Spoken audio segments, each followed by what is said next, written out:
Hey there, welcome to Bedtime Chills. Tonight, the rain taps gently, thunder rumbles far off, and for the next 3 hours, spine-tingling horror will keep you company. These stories don't just scare, they linger. If the shadows make you shiver, tap like, share with someone who dares, and subscribe to stay close to the dark. Now tell me, where are you listening from, and what time is it there? Drop it in the comments. Get comfortable, and let the night speak. For a number of years, I was a camp counselor at an overnight camp in the Muskokas. I loved it more than any job I've ever had, despite the non-existent pay, annoying campers, long days and short nights, subpar food, and so on. For one, I got to tell as many scary stories as I could sputter out. There was nothing better than hanging around a dying campfire with a bunch of junior high kids, all demanding the scariest, most blood-curdling tales I knew. And I told them all, the babysitter and the eerie clown statue, the driver and the creepy gas station attendant, the woman and her licking dog. I saved my best stories for the overnight trips we made in Algonquin Park. For non-Canadians, it's a massive park in the middle of Ontario, spanning nearly 8,000 square kilometers. Days would be spent canoeing on pristine lakes, and nights would be spent around the fire, singing and making s'mores, being as rowdy as the only people within miles could be. Once the kids had quieted down, I told them stories of a stalker in the woods with a face so horrifying it paralyzed all of its victims in fear, with a group of campers who decided to spend a night across the lake from an abandoned, or was it, insane asylum. On this particular night, I had finished up the tales, once again insisting they were entirely true, and sent the campers to their tents. It had been an exhausting day, and none of the 6 kids were in any mood to stay up later. My fellow counselor had also decided to turn in, leaving just me sitting on a fallen log next to the dying fire. I took a deep breath of the cool, fresh pine-scented air and looked out at the lake. The partial moon reflected off the glassy water, and on the other side, I could see towering cliffs, rising several hundred feet. I considered whether we could canoe over, climb up a few dozen feet, and do some cliff jumping. I grinned. The camp director would have my head if we did that. If he found out. Movement at the very top of the cliffs caught my eye. A small light was bobbing along the peak. At first, I thought it was a star, but it was larger and gave off a golden glow. It slowly moved back and forth in a small arc. As I sat up and watched it, another appeared next to it, bobbing along the top of the cliff. Then another, and another, and a few more. My stomach dropped to my feet. I grabbed my bag and pulled out my digital camera, focusing in on the glowing orbs and using the zoom function. I counted them. Then I counted again. Oh no! In a flash, I was up and running to the tents. Hey, guys! Wake up! We gotta go. There was movement in the tents, and then I had 7 confused heads looking out at me. My co-counselor wore a mixture of concern and pure irritation. I hate to do this, I continued, but the clouds are looking really threatening. There's a big rainstorm coming in. If we get caught in it, it's going to ruin our trip. Seriously? Laura, my co-counselor, asked. We're in the middle of the woods. Where would we even go? I pulled a map and flashlight out of my bag. There's a ranger station a few kilometers south of us. I traced the path with my finger. We can make it there in a few hours. The campers groaned. Can't we just go in the morning? No.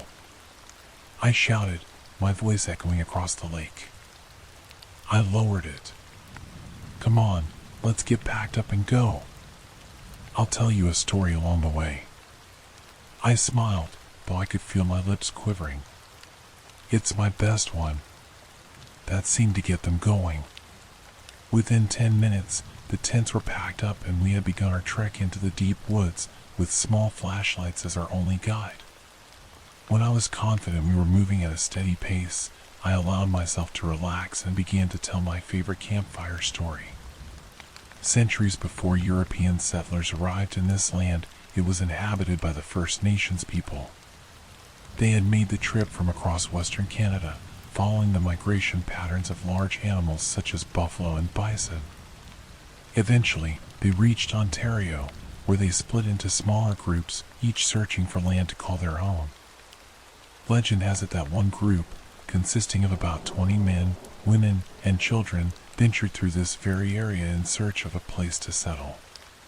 Though it wasn't even the end of October, the weather took a harsh turn. As the group journeyed around the lake, a fierce blizzard hit. Within an hour, they found themselves in blinding snow and below zero temperatures. Their clothing was meant for fall, not this kind of weather, and there weren't any Canada Goose jackets around back then. But they pressed on. They had no other choice. Night was falling as they reached a cliff bluff towering over a cold, choppy lake. There was no stopping for this group. They'd die if they didn't make it past the cliffs. But with darkness setting in and the snow falling harder, visibility was almost non-existent. One of the elders had an idea. Using the last of their kerosene, he lit a lantern for each traveler, instructing them to hold it in front, not to see the cliffs, but to see who was ahead, allowing them to follow each other along the narrow bluffs. With the strongest men leading the way, the group began to cross. The freezing, wet snow soaked them to the bone. The harsh wind chilled any exposed skin and threatened to push them right off the rock. The path was no more than a few feet wide, treacherous even in the best boots, let alone hand-fashioned moccasins. Slowly, painstakingly, they made their way up the cliffs, praying that whatever lay on the other side could shelter them from the intensifying storm. They were halfway up, hundreds of feet above the lake. The only thing they could see in the storm was the lantern in front of them, a beacon guiding their steps. If the light moved up, they moved up. If it went down, they followed. Each traveler was in a trance, focused only on that glowing orb. For the leader, there was no such guidance. He moved forward blindly, feeling along the cliff with his free arm, though his skin was so numb he could barely feel anything. As the path curved again, he misstepped and lost his footing, just as a gust of wind blasted him from behind. He desperately grasped for a hold, but his frozen fingers found nothing. With a terrified scream, he slipped off the cliff and plunged into the icy black lake. The rest of the group didn't see him fall. All they saw was his lantern drop away from the bluff and disappear into the darkness.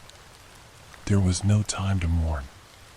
They continued, but the storm worsened. After another minute, a child, his body unable to endure the cold, collapsed and fell, his lantern glowing until the waves extinguished it. Another saw it happen and panicked, losing balance and falling too. This pattern continued. One after another, the travelers dropped, until there were just 5 left, fumbling through the dark, following the light ahead. But the cliffs were cruel. 5 became 4.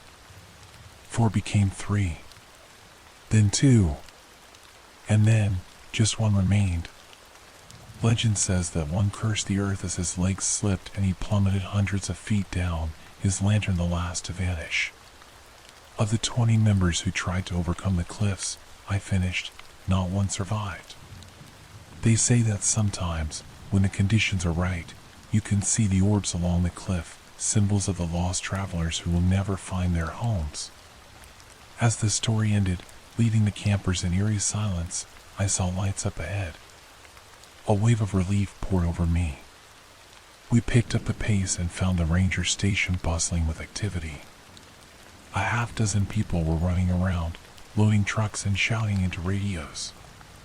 The wind was beginning to howl, and thunder rumbled in the distance. "Hey, you kids!" A large, burly man with a full beard and mustache ran over. "Get in the trucks. We don't have much time." Laura and I led the kids to one of the pickups. "What's going on?" I asked. Didn't you hear? Another gust of wind swept through. Huge storm system heading this way. Tornadoes have already touched down. We're getting everyone out. Let's go. We all climbed into the truck bed. I collapsed, feeling like I'd just been punched in the stomach. The ranger climbed into the front and we took off down a makeshift road. My head was spinning. It wasn't possible. Ow, Laura slid next to me, her voice low. How did you know we had to leave? I looked over at her, my face drained of all color. I saw the lights. What? No, she gasped, then caught herself. How many? I took a deep breath. 8. She looked around at all the campers, now lying against each other, asleep despite the bumpy ride. That's all of us. My God. I nodded and leaned into her. Laura had heard the traveler's story before. She knew I had left out one crucial detail. The lights were real, but they were never random. If they were shining, bobbing back and forth, swinging in a small arc, it was because they had a message. A warning. One light would shine for each person who was about to die.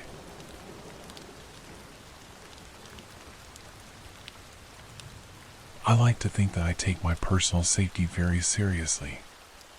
I don't stand too close to the road while waiting for the walk signal. I have my location shared with my sister and mom. I keep my wits about me when I'm out in public, and I try not to dawdle after getting into my car. If I had only been more diligent about that last rule, I might not be in the situation I'm in now.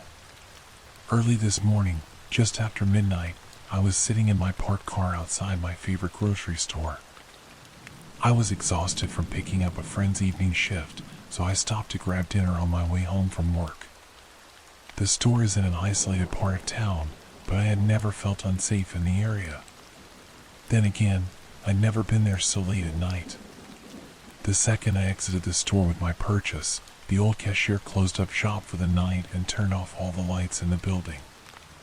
For some reason, I did something I never do. I started eating in my car. As a precaution, I try not to linger in isolated parking lots, especially as a young woman who often has to run errands after dark. Maybe it was the hunger, or maybe the fact that, due to a recent breakup, my house hasn't felt all that welcoming in the past few weeks. In any case, I was in no rush to return home. I pulled up an episode of The Terror on my phone and settled in to eat. I enjoyed a few minutes of blissful peace and quiet before a shout pierced through the night. I looked up from my phone and was surprised to find a woman standing in front of my car, waving her arms at me. My car was parked right in front of the store, facing toward the building, and there was only a thin sidewalk separating my vehicle from the store's exterior. I hadn't seen her coming at all. It was like she had emerged from the brick wall before me.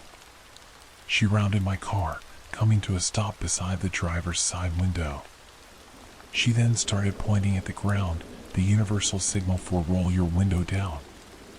Fat chance, I thought. Though she looked sane and well kept, I had no clue what her intentions were. In fact, I felt pretty vindicated in always locking my car doors immediately after entering.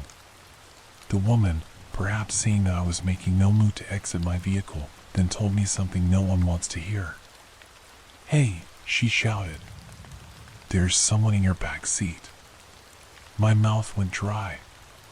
Time seemed to slow as 1,000 horror movie scenes raced through my head. I could almost feel the piano wire digging into my neck, the barrel pressing into my temple. I undid my seatbelt and prepared to launch myself out of the car. Now that the intruder knew I was aware of their presence, would I even have enough time to run? With one hand on the door handle, I stole a glance into the rearview mirror and saw no one. My car is a compact hatchback, meaning there is very little room for a person to hide in the cabin. Even in my exhausted state, I would have noticed someone upon looking into the mirror. My terror fading to confusion, I turned around in my seat, surveying the cabin with my own eyes, and confirmed that there was no one in my back seat. Click. When I turned back around, the woman had taken another step closer to my car. Her body was barely a foot from my door, and her fingers were wrapped around the handle. There were a few more deep clicks as she tried, unsuccessfully, to open the locked door. I raised my gaze, and she gave me an odd smile, as though she and I were sharing a private joke. For the first time, using the faint glow of the street lamp, I took a closer look at the woman's face. Her skin was stretched tightly across her skull, making her thin mouth and nostrils appear as though they had been cut onto her. Her eyes were deep-set and ovate, and her teeth seemed both too small and too numerous. I allowed myself a brief moment to gawk at the face before me, and then I threw my car into reverse and hightailed it out of the lot. For a few disheartening seconds, the woman held onto the door, keeping in step with my vehicle as I backed up. Luckily, she soon let go, and I drove away, my mind racing with the realization that the woman had been trying to bait me out of my car. Even more disturbing was the fact that it had almost worked. I wondered if she had others with her that I simply hadn't seen, and what she had wanted from me. I hoped I had narrowly escaped a robbery, as opposed to something much more sinister. I got back to my house 20 minutes later. Still shaken from my encounter, I rushed inside and made sure that all of my doors and windows were locked. My exhaustion did little to soothe my nerves. My mind played tricks on me as I got ready for bed, conjuring up flashes of the woman's face in the dark corners of my house. Once I finally fell asleep, my fears followed me from the waking world. I had a long, vivid nightmare, most of which I've either forgotten or is irrelevant to this account. All I know is that when I jolted awake some hours later, it was to the sound of a frantic banging on my front door. I sat up in bed, unsure if I was still dreaming or not. My alarm clock read 4:17. It was far too early for someone to be knocking on my door unless there was some kind of emergency, which, given the forcefulness of the knocks, there might have been. Slowly, I rose from my bed and inched toward the entryway. I had never before been in such a situation and was at somewhat of a loss as to how to react. I didn't smell fire, thankfully, but that didn't mean all was well. Suddenly, I heard a man's voice calling out my name in a questioning tone. It sounded vaguely familiar, but I couldn't immediately place it. "Who is it?" I called back. "Brian," answered the disembodied voice, and relief washed over me. My neighbor, Brian, lived in the house across the street. We weren't close exactly, but I often saw him walking down the block with his dog, Bailey. I turned on the entryway light, but as I was still in my sleepwear, I didn't want to open the door unless I had to. Instead, I called back to him. "What's the matter?" "Well," he began. I heard his voice crack, and he cleared his throat. "Do you have someone over right now?" "What?" I asked, my heart skipping a beat. "No, I don't." "Why do you ask?" "Well, the dog had to go out, and while I was in the yard with him, I thought I saw someone in your front window. Someone who didn't look quite right." I stilled, feeling as though I were in some terrible dream. Turning around and glancing down the dark hallway, I wished I had turned on more lights on my way to answer the door. "She followed you home," I thought. "She's in your house with you right now." I was ready to bolt out the door into the cold, but by some miracle, I had just enough presence of mind left to consider my neighbor's words more carefully. Something was wrong. I stepped away from the door. "Are you all right, Brian?" He cleared his throat again, and when he next spoke, his voice sounded slightly different from before, as though he were testing out a new timbre.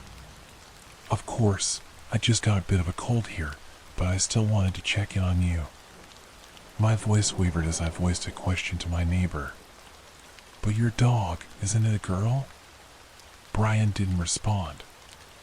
My mind reeled in the torturous silence, trying to discern whether the threat was outside the door or inside the house with me. After a full minute of complete stillness, the handle to my front door began to move. It rotated downward as far as it could before the lock stopped it, then shook as the person on the other side of my door pulled on the handle. This happened several more times as the person tested my lock, and then there was a powerful bang, as though someone had rammed into my door with all their might. After that, there was silence again. I stood frozen in place for another minute. I had no peephole, but I worked up the nerve to walk into the living room and peer through the blinds into my front yard. In the distance, walking down the street away from my house, was a figure. Although I couldn't see the face, something deep within me knew it was the same person who had tried to open my car door. I watched her walk away into the quiet night until she disappeared from my view. Needless to say, I didn't get much sleep for the rest of the night. I split my time between roaming the perimeter of my house, looking for anything suspicious, and sitting in my kitchen, running the events of the night over in my mind.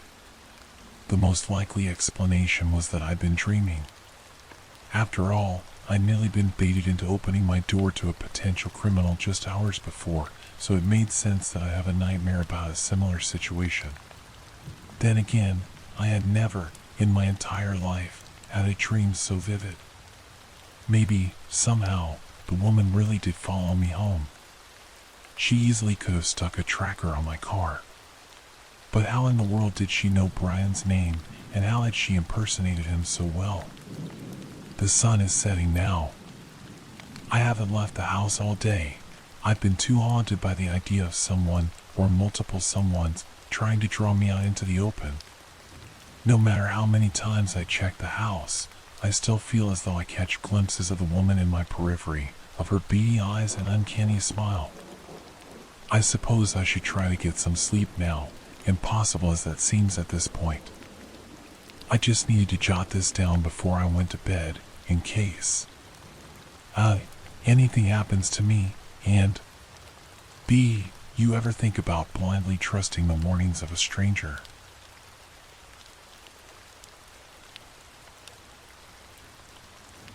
Last night was by far the most terrifying night I've ever experienced in my life.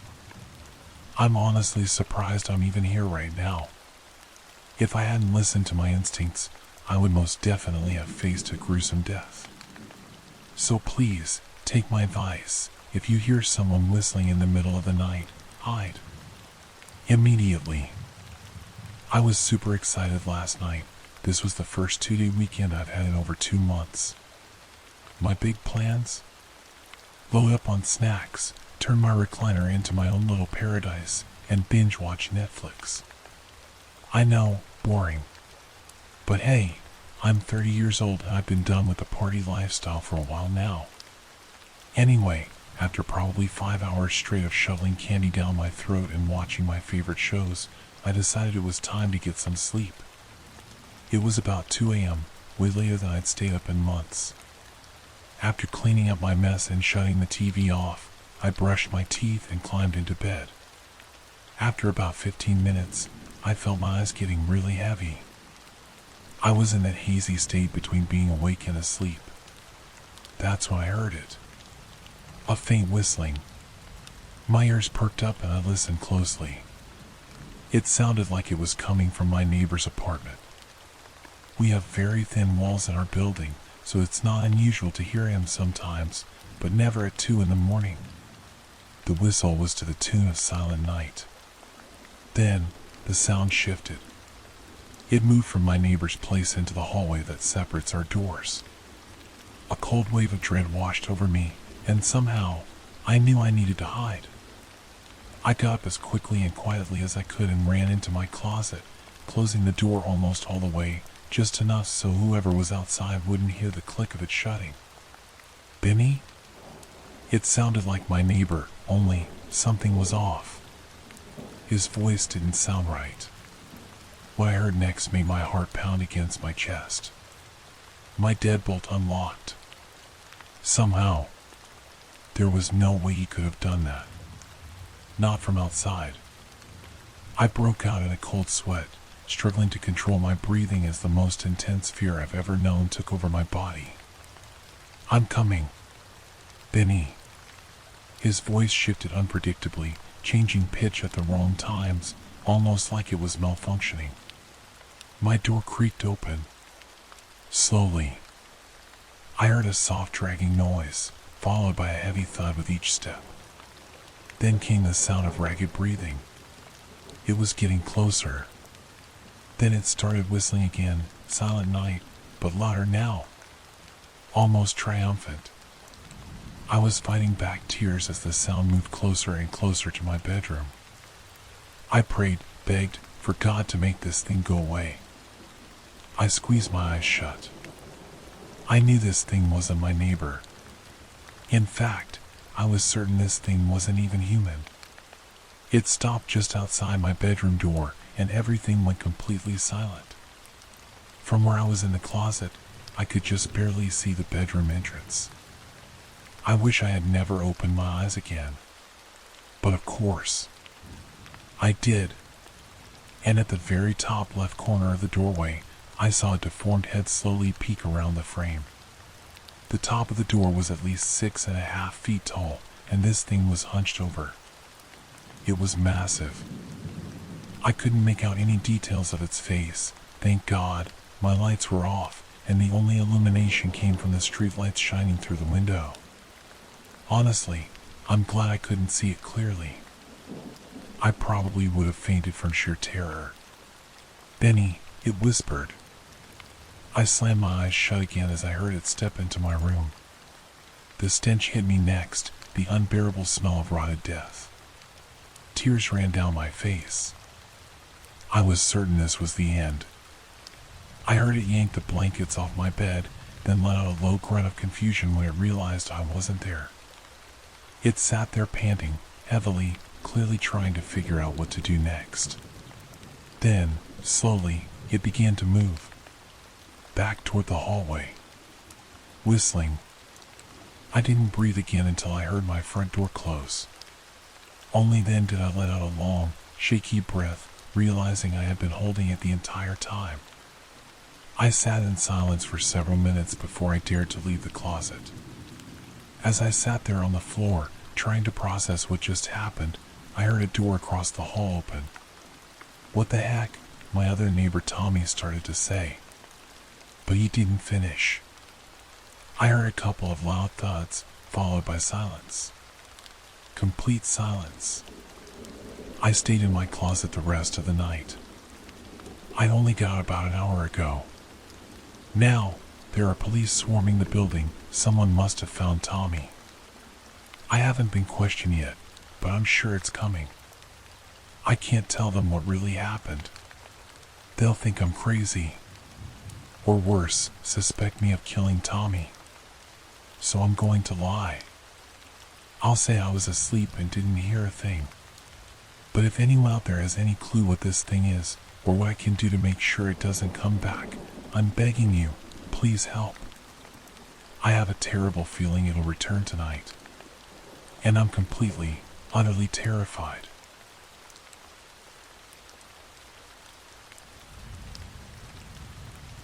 I was a camp counselor over the summer. 3 days into the camp, we took the kids on a nighttime hiking trip into a nearby forested hill. There were 5 of us counselors and 15 kids, all around 12 to 14 years old. We only hiked for about an hour before coming across a clearing and setting up the fire. While it had gotten dark, the forest wasn't exactly daunting. Safe to say, it was looking to be a pretty uneventful night. I should note that at one point during the hike, one of the counselors, Mike, went to take a leak in the trees, coming back about 2 minutes later. The only peculiar thing about this was that he went relatively deep into the woods. Probably farther than he really needed to. He likely just wanted to make sure he was absolutely out of sight. This will be important. As we started cooking up some s'mores, the counselors and campers began telling spooky stories. None of them really stood out. That was until Mike began telling his. "Alright, I've got a good one," he said. So, a group of counselors and campers go hiking one night at a summer camp. I rolled my eyes. He was going for that angle. But the kids seemed invested, so I just silently listened on. They go up a small hill, Mike continued, and then they sit down at a clearing and begin telling campfire stories. Everything seemed normal until one story was interrupted by a sound in the woods. He paused for a second, and right on cue, there was a rustle in some nearby trees. Okay, I thought. That was slightly clever. The kids seemed extremely tense at this, but some of the other counselors were smiling, so I assumed they were in on it. So, one of the counselors gets up to go check it out. He then gestured to one of the female counselors, Amy. For a second, Amy looked confused. But Mike just gestured again. Eventually, she took the hint and got up, going toward where the sound had come from.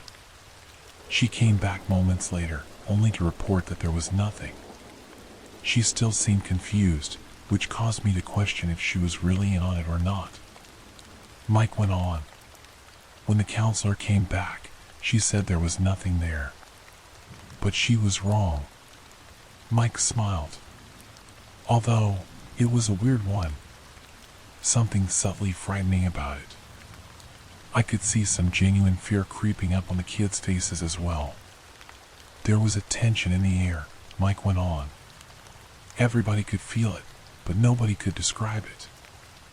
I'm not sure if it was just a mental thing, but my skin prickled when he said this.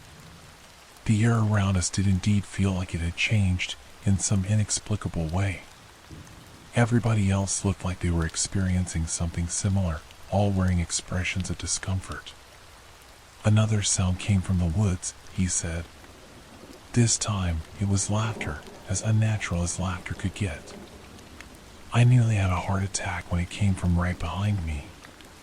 Everybody sat still, all too afraid to look, and then they realized something.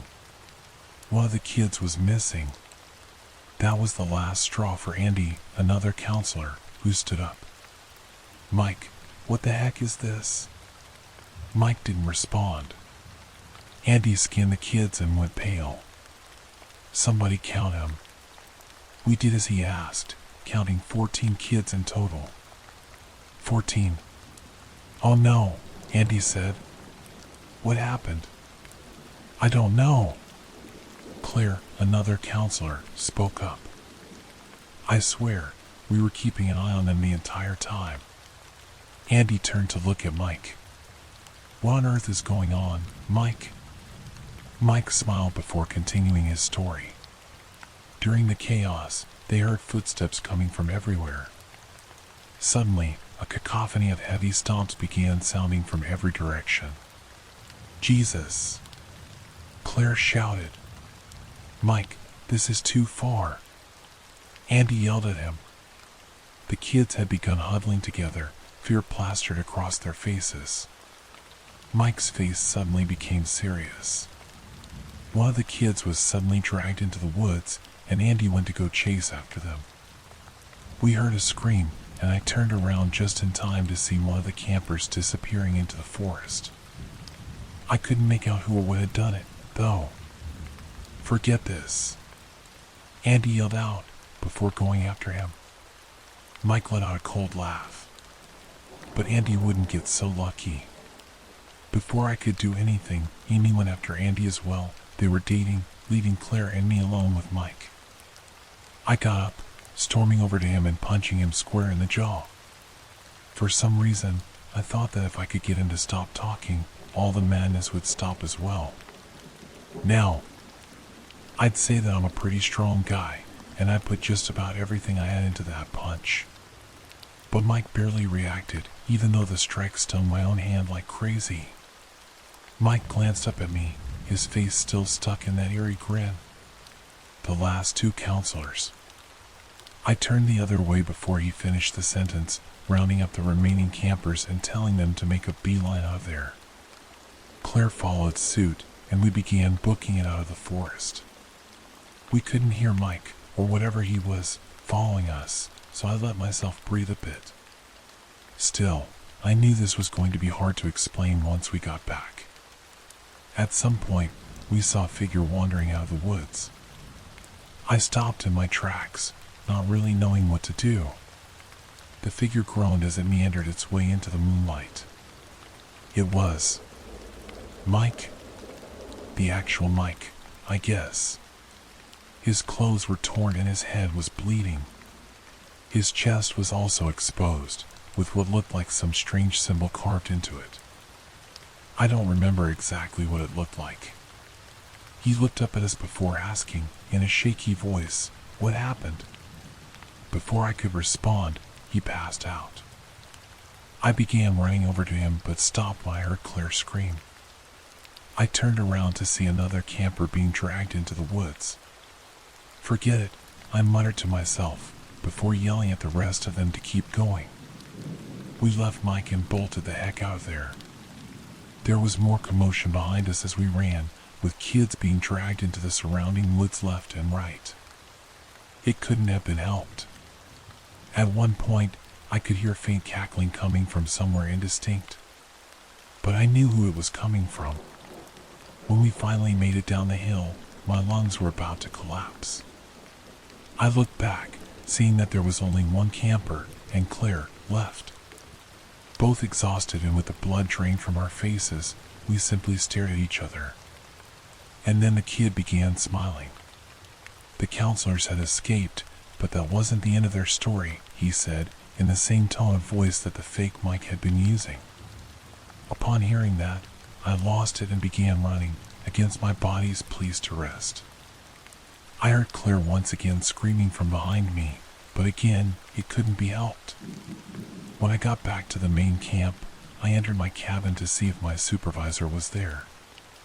He wasn't. I was about to go looking for him, but I was so tired that I had to rest first. I made my way over to the bed and plopped down, planning on simply staying there for a few minutes.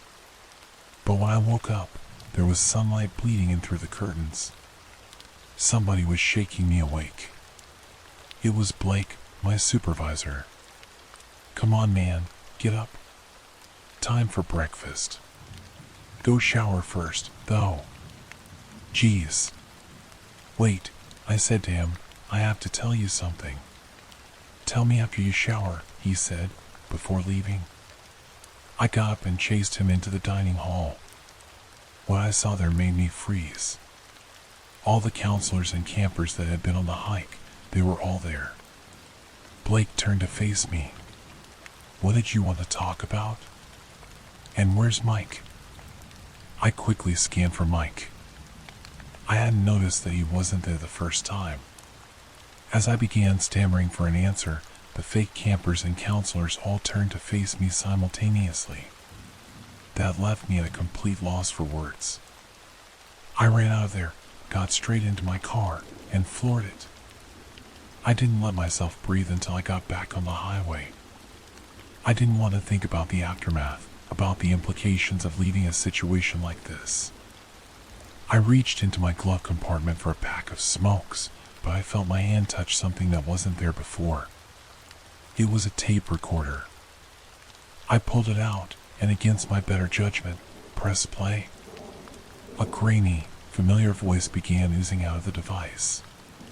The last counselor thought that he'd gotten away. But little did he know, our paths would soon cross again.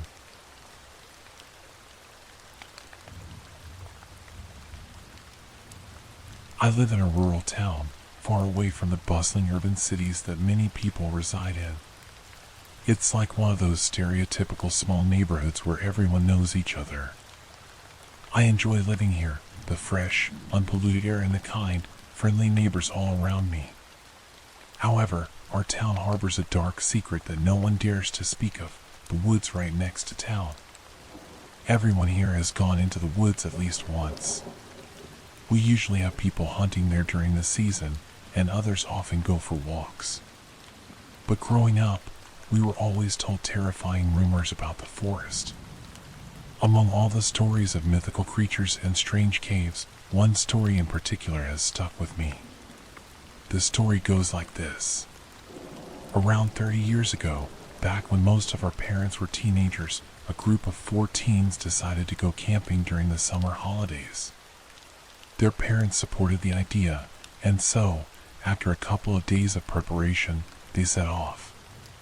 On the first day, they quickly set up their tents, explored a bit, then settled in and started a campfire for the night. Toward the late evening, one of the teens, David, the only survivor, felt like something was off. It was that deep, gnawing gut feeling, the kind that grips your heart with an icy hand. He didn't quite know how to express this to his friends, but he did tell them he felt uneasy. Imagine sitting with your friends in a wide-open forest, surrounded by tall, dark trees, with a rather small campfire being your only source of light. You might think David was just spooked, but he swore he saw a blur of movement in the thick darkness between the trees every now and then.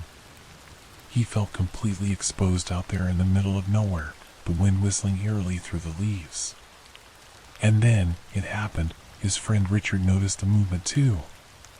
It had been subtle before, but now it was constant. All around them, a dark humanoid figure moved, disappearing and then reappearing elsewhere. It always stayed just outside the campfire's reach, cloaked in shadow. None of its features could be seen. By then, the teens were fully spooked. It was impossible to dismiss the figure as a wild animal. It was clearly humanoid in shape. The group had two options: run back home through the dark forest, risking injury or getting lost, or stay put at the campsite and wait for daylight. That shadowy figure continued to move, faster now, pacing just outside the circle of firelight, like a predator circling its prey. David, driven by instinct, made a run for it through the woods. His friends shouted after him, but he would later say something deep inside him screamed to get as far away from that thing as possible, to run until his lungs burned and his legs gave out. As David reached the halfway point to the tree line, the creature suddenly stopped moving. David froze. A chilling silence fell over the forest. The other three teens, still huddled near the fire, were trembling, not from the cold, but from sheer terror. Leaves began to rustle just beyond the tree line, and then, slowly, the figure emerged. It stepped out into the faint glow of the firelight. The screams of the group shattered the silence. As David would later describe it, the creature had a humanoid body and wore long track pants and a hoodie. But its face, there was something terribly wrong with it. Its features were upside down. Large, bloodshot eyes sat where its mouth should have been. Its nose twisted upward at an unnatural angle. The mouth formed an inverted grin that resembled a cartoonish frown. The teeth were razor sharp, yellow, and stained with red. Its skin was pale and thin, with blue veins visibly snaking across its face. Its fingernails ended in long, dagger-like points.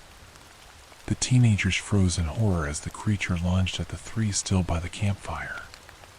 In mere moments, it used its nails to shred them apart like a paper shredder ripping through paper. Then it fed hungrily on their dying bodies. David snapped out of his trance the moment the creature locked its eerily misplaced eyes on him. He turned and ran, faster than he ever had. But the creature was fast, unnaturally fast. It caught up to him within seconds, grabbed his arm, and dug its claws deep into his shoulder. David's shrill screams echoed all the way back to town. What happened next unfolded in agonizing slow motion. David kept pulling, desperately trying to escape the monster's grasp. But it had a solid grip on his entire arm. The creature made one critical mistake, though. The claws had sunk so deep into David's arm that after several seconds of intense pulling, his entire arm ripped clean from his body. Somehow, David kept running, his body surging with adrenaline, until he eventually collapsed from blood loss. An early morning runner found him by the side of the trail, and David miraculously survived after being rushed to a city hospital. Later, the campsite was discovered by a rescue crew. It was soaked in blood and gore. The barely recognizable bodies of the three teens had been arranged in a triangle around the cold, dead campfire. David is still alive today. He's told this story to every kid in town. You can still find him leaning against the wooden railing of his balcony, his one hand resting there as he stares blankly toward the tree line. Since that day, no one in town goes into the woods past sunset. It's not that everyone fully believes David's story. Some claim he developed false memories due to trauma. Others say it was just a dream during his medically induced coma, but no one denies that something terrible happened that night. And no one dares to camp in those woods ever again. Which brings me back to my story. Yesterday, I missed my usual morning run because of work. So, I decided to exercise in the evening. The sun had mostly dipped below the horizon, and the sky had faded from warm oranges and purples to a deep navy blue. The trees loomed on either side of the trail, their trunks disappearing into blackness. I was running fast, nearly out of the woods and back home, when the birds abruptly fell silent. A deafening stillness filled the air. It was like the calm before a storm. I broke into a frantic sprint as horrible thoughts raced through my mind. Just as I reached the end of the trail, about to step out of the woods, I caught a blur of movement. A figure.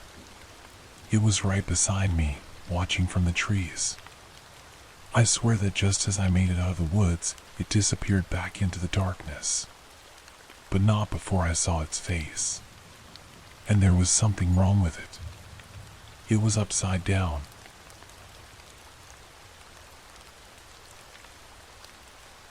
When I recount this story at parties, I tell it like a joke.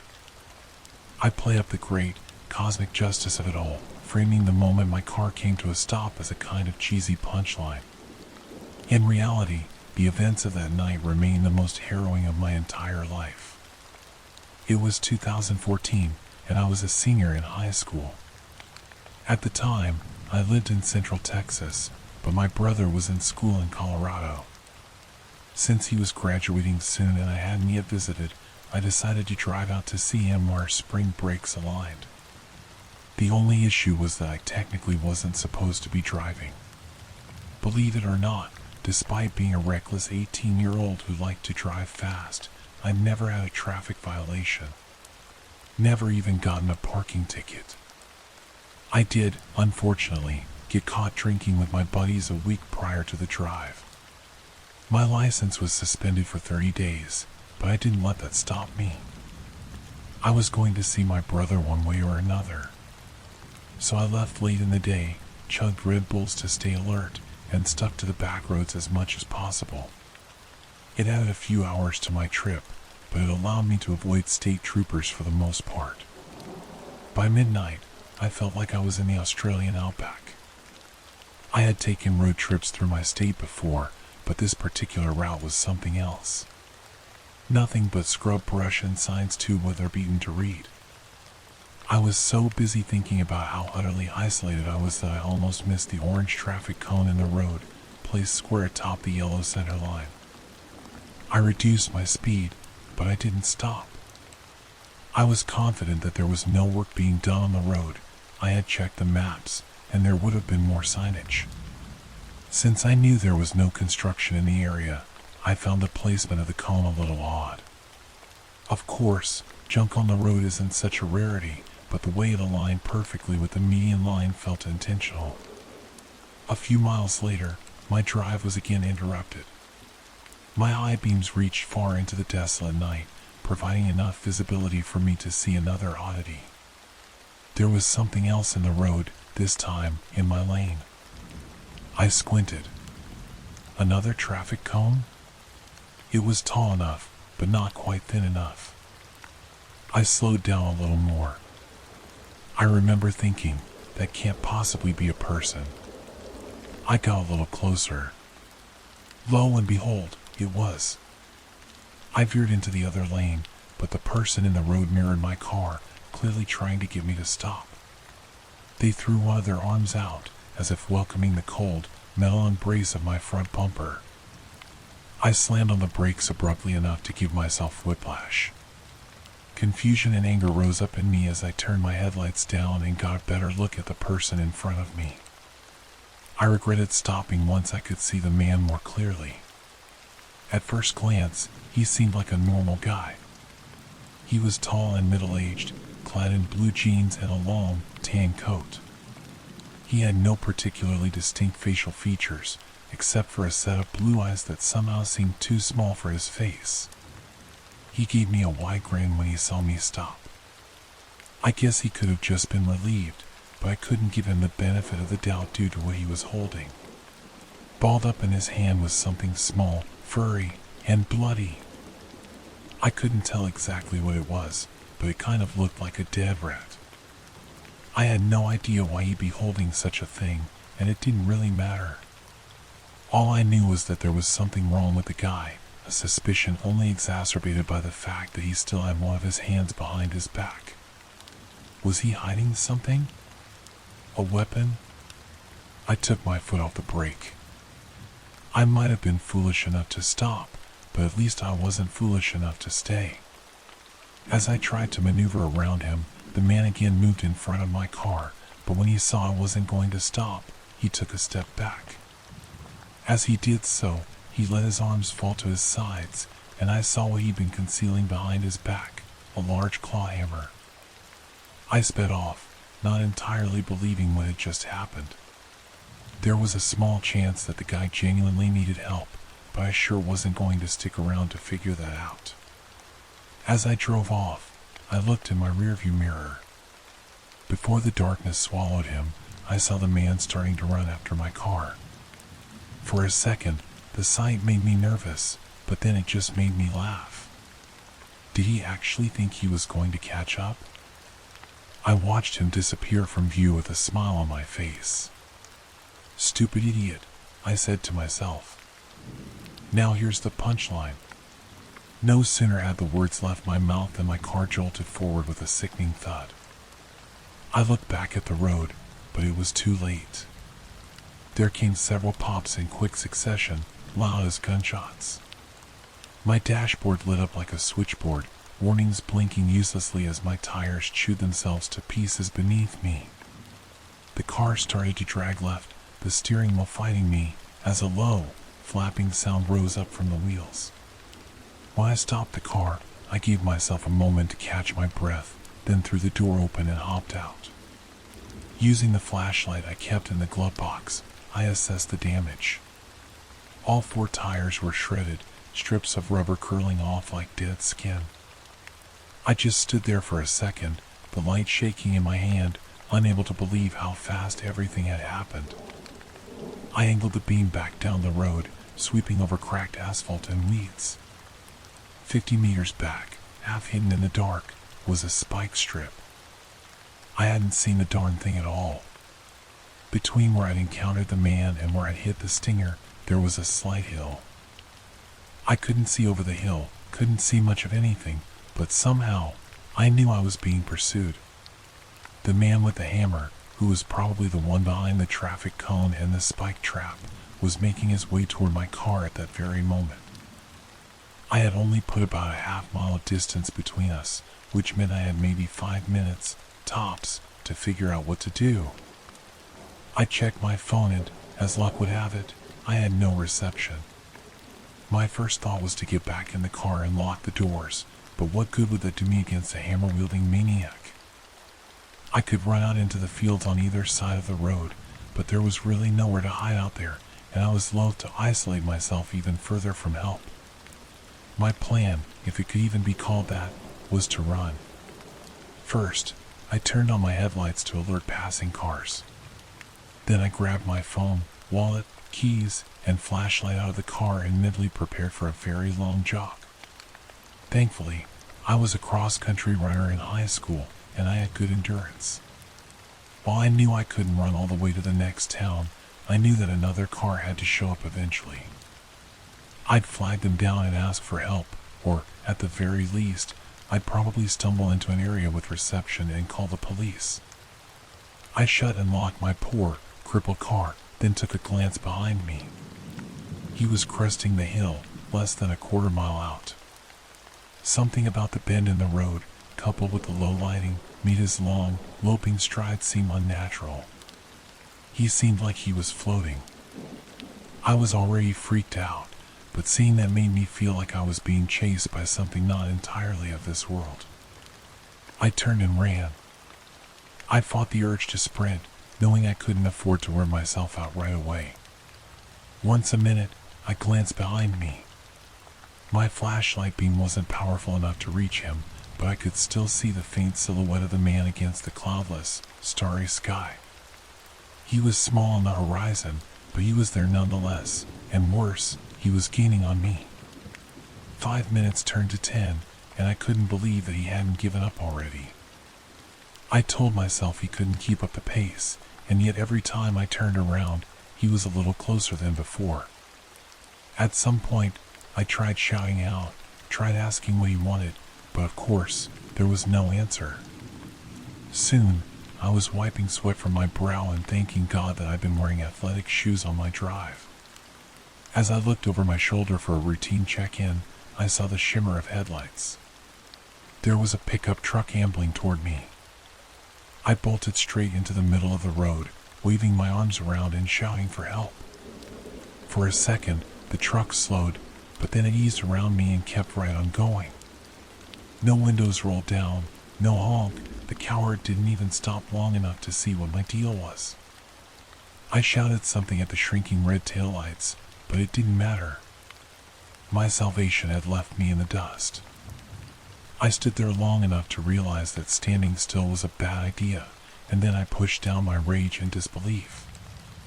I looked behind me once again, and strangely, that time, I didn't see anyone. Maybe my pursuer had fallen behind, or maybe he had given up entirely. Or, hell, maybe I hallucinated the entire thing and abandoned my car in the middle of nowhere for no reason. In any case, I kept moving, periodically checking my phone. I guess I was due for some luck that night, because after another half mile, I saw a car on the side of the road, a red Dodge Charger. It was turned off and dark inside, but the tires were perfectly intact. There was no visible damage on the car, certainly no evidence of hitting a stinger, and that fact made me wonder if it belonged to my pursuer. I made my way to the car. There was no person inside, but the keys were still in the ignition. Usually, this is where I end my story. Dodge ex machina to the rescue. I settled into the driver's seat and breathed an enormous sigh of relief when a turn of the keys brought the engine roaring to life. By some miracle, the car was drivable, and it had enough gas to take me to the next town. Finally confident that I would survive the ordeal, I looked out the passenger side window and saw something that made my heart stop. Yards away from my car and rapidly closing the distance was the man. He hadn't given up at all. He'd merely started running in an arc through the fields, avoiding the road that I'd watched so diligently and so uselessly. He had banked on me losing sight of him so he could catch me off guard, and it had almost worked. By the time I slammed my foot on the gas, he practically had his fingers on the handle. I caught one last glimpse of him in the side mirror as the Charger tore off, a pale, grinning blur closing in faster than should have been possible. After that, I drove the car straight to the police station in the next town. At dawn, when they took me back to recover my own vehicle, every single window had been shattered. Not simply cracked, but obliterated. Nothing had been stolen from my car, which somehow made everything worse. As far as I know, they never found the man with the hammer. Here's the part one generally omit from my little story. When I, exhausted and nearing my limit, finally made it to the Charger, the driver's side door was open. I clicked on my flashlight and swept the beam across the interior. The cabin was a wreck. Blood was smeared over the wheel, gear shift, and driver's seat, like some injured creature had been thrashing around. The windshield was cracked from the inside. From the open door trailed a dark streak through the gravel and weeds, a crushed path, mottled with red, where something heavy had been dragged. I let my beam follow the indentation until it caught on something still and misshapen. There was a man lying there on his back, some poor soul who, most likely, had offered a ride to a downtrodden traveler.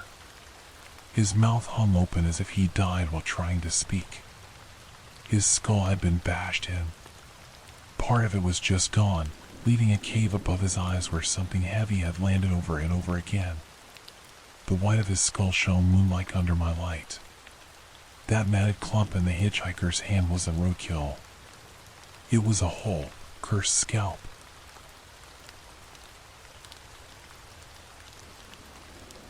Let me start off by saying that my wife doesn't believe in paranormal entities or anything of that nature.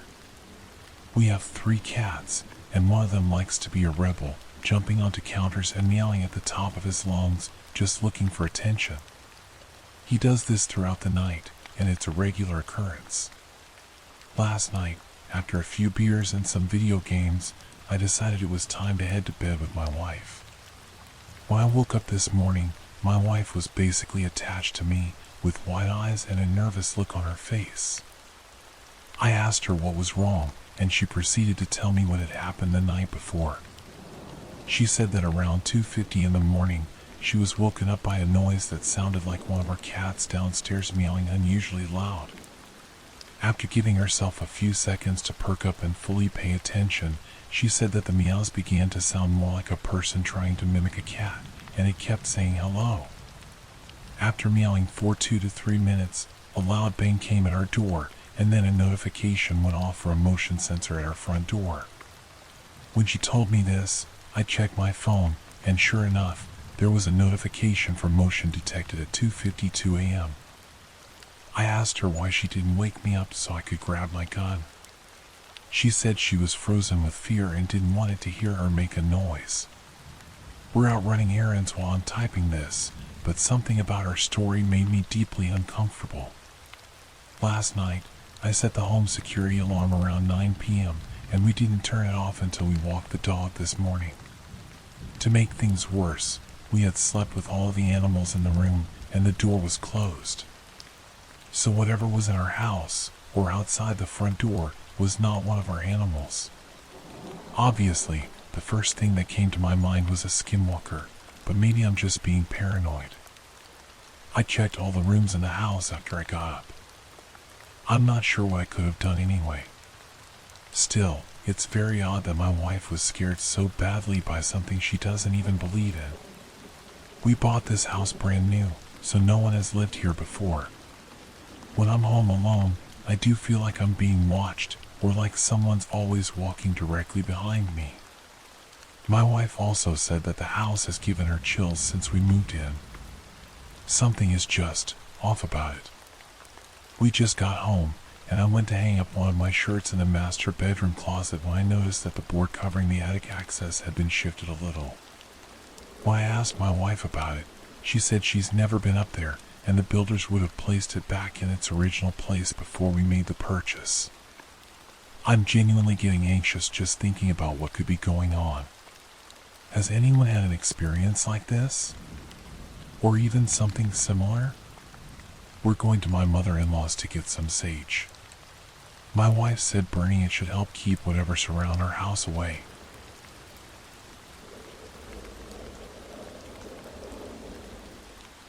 It was going to be the most important video call in my life. In the past 6 months, my husband and I had only seen each other once, but we'd made it count. I ran my fingers over my abdomen as I recalled that amazing night. According to the doctors, the date of my pregnancy coincided perfectly with the last time I'd seen my husband, and I couldn't wait to share the good news. I hadn't expected his visit that night. I'd been boiling some pasta with a half-finished glass of wine in hand when the apartment intercom sounded, and there he was, flowers in hand, a wolfish smile on his face, tanned from his time on the rig. As we embraced, I even thought I could smell the sea salt in his hair. It had been so long since I'd seen those crystal blue eyes, that muscular back. There was no time to talk, no need to. I barely remembered to turn off the stove before he carried me to bed. "This is our little secret," he whispered before he left, hours before dawn. It was such a strange thing to say that I thought I misheard him, but later, I understood. There was no way my husband had enough vacation time saved up to visit me. He must have taken sick leave without permission and then run like mad to make his airline connections. Sweet as it had been, it was risky. If he got caught, he might even lose his job. That must have been why he asked me not to mention our magical night together. If a coworker or one of his bosses on the rig overheard us. Even just telling him about the pregnancy was risky, but I couldn't wait any longer. We'd been trying so hard for a baby before he left, with no luck. Now that it had finally happened, he deserved to know. I took a deep breath and launched the video call. Our relationship had been long distance for months now, but I still got a fluttering in my chest while I waited for the call to connect. The background appeared first, ugly industrial furniture, bunk beds, gunmetal gray walls plastered with photos of the two of us together. Then I saw his face, blurry, pixelated, but unmistakably my husband. Even after all this time, we could never figure out who should talk first. I just blurted it out. "Babe, I've got news. I'm pregnant." As always, the connection was weak, making my husband's expression unreadable. "What, honey?" he stammered, running a hand over his face. "When did this happen? When were you planning on telling me?" "Well, I mean, it's pretty obvious when it happened, right?" I laughed. "I would have told you sooner, but you asked me not to mention it." My husband stood up, looked around for eavesdroppers, then shut the door. I let out a sigh of relief. We could finally speak freely, and I needed that. I needed to hear what he really thought, because based on his reaction so far, he didn't seem excited. He seemed worried, upset even, and I couldn't understand why. We talked about this dozens of times, and I had been sure we were on the same page about having a child. "Okay. Now, I need you to explain to me very carefully what's going on." "I'm sure it happened that night," I whispered into the laptop microphone. "You know, the night you visited 4 months ago. I wanted to tell you sooner, but you told me it was our little secret. This is a joke, right?" My husband grabbed his forehead and groaned. "Please tell me this is a joke. Because, babe, I haven't been off the rig since I got here." I blinked, confused. This wasn't happening. This couldn't be happening. A sudden buzz made me jump. The apartment intercom. My breath caught in my throat as I stared at the tiny screen. The face and voice looking into it were identical to that of my husband, who was on an oil rig thousands of miles away. "Hi, honey," the thing on my doorstep said, in my husband's voice. "I brought some more flowers for you and the baby."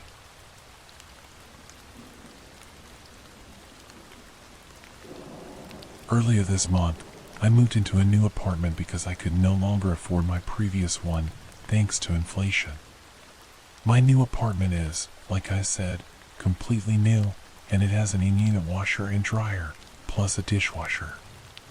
It's a one-bedroom, and it only costs $800 per month. I mean, seriously, it can't get any better than this. However, there is one slight, teeny-tiny issue. Ever since I arrived here, every single night, I'm woken up by whistles at exactly 12:34 a.m. By exactly, I mean on the dot. When I first heard it, I wanted to go outside to see who it was, but I decided against it because I need my beauty sleep. Can't have bags under these precious eyes, after all, right? So, anyway, at first, I assumed it was one of my neighbors. I went and knocked on their doors, and they all said it wasn't them. Their expressions did change when I asked, though. They got more serious, almost. I'm not sure why. But they insisted it wasn't them, and they seemed sincere, so I really don't think it was. Did I press my ear against my wall when the whistling started, just to be absolutely sure? Maybe I did. It was interfering with my precious sleep, so I opted for earplugs. Then, to be 100% sure, I asked a friend of mine to come over. They slept soundly until 12:34 a.m. when they practically jumped out of bed and asked if I heard it. I obviously said yes. They wanted to go outside to investigate. I told them not to. I had to physically pull them back into the one bedroom, lock the door, and told them to go back to sleep. They pouted and whined and groaned, but finally fell asleep. When I awoke, they were still asleep, thank goodness. "Hey," I said, touching their shoulder gently and shaking them. They mumbled, before opening their eyes. "Oh, is it morning already?" "Yeah. You should probably get breakfast or something. I'm going to be staying in today. Can't I stay a little while longer?" "Sorry, you can't," I said, disappointed. "I have work." They ended up leaving. I ended up working a couple of hours and goofing off the rest of the day. But then my mind went back to last night. It still weirded me out that my friend wanted so badly to go out and see who was whistling, to the point where I had to wrestle them back inside. I knocked on a neighbor's door once more. The old lady opened the door and waved. "Hello. How are you? Still having trouble sleeping?" I'm doing well," I replied, moving a hand to itch the back of my neck awkwardly. "Sort of. I use earplugs now. I had a friend over last night, and they wanted to check out whoever was whistling. It was weird." A frown settled on her face before she glanced quickly down both sides of the hall. She leaned in, her voice hushed. "You need to ignore it." She swallowed hard, glancing around again. "You need to ignore the whistling you hear. Do you understand?" "I have been ignoring it," I confirmed. "But why?" "The more you listen to the whistling, the stronger the urge to go outside gets. If your willpower is weak, like your friend's was, then it can take just one time of listening to succumb." "But why? Why is going outside a bad thing?"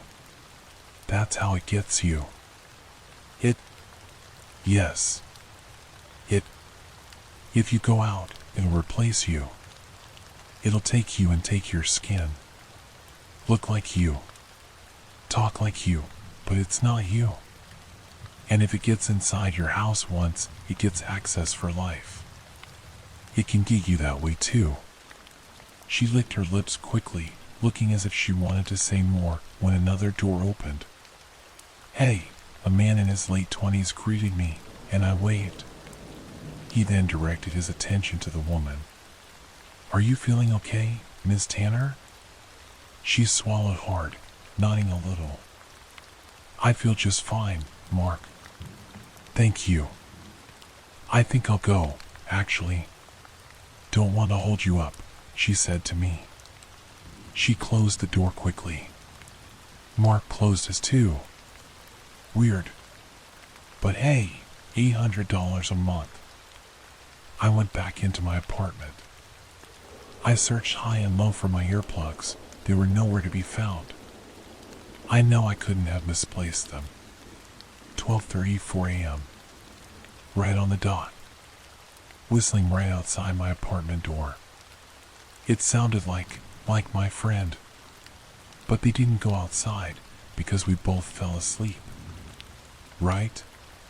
The doorknob started to rattle as the whistling grew louder. I heard a soft click. I'm hiding in my room. I locked the door. But this doorknob is rattling too, and the whistling is low and frantic, and I don't know what tea. I am so sorry for writing all this. As stated, I've been pretty sleep deprived.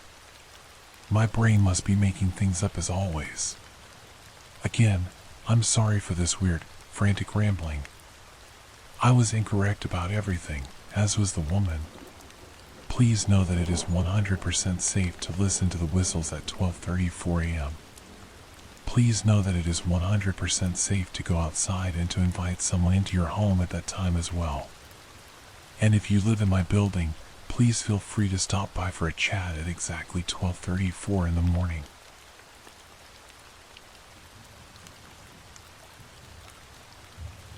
I kept getting texts saying hide and seek. I should have taken them seriously. I received the first message 3 days ago. I was on my break at work when I got a text notification. It was odd, coming from an unknown number. Normally, I ignored those sorts of messages. Spammers and the like usually showed up with those types of auto texts. But this one was different. It was strange because no number showed up at all, just the message. Hide and seek. I thought someone might have the wrong number. Maybe they were trying to get in touch with a friend to play a game, so I responded. Think you have the wrong number. Not sure who you're trying to reach, but they're not here. I went about the rest of my workday and was just wrapping things up when I pulled my phone from my bag.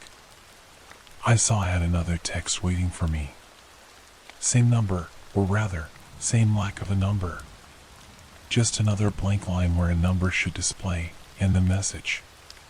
Hide and seek. I was confused and slightly annoyed, so I responded again.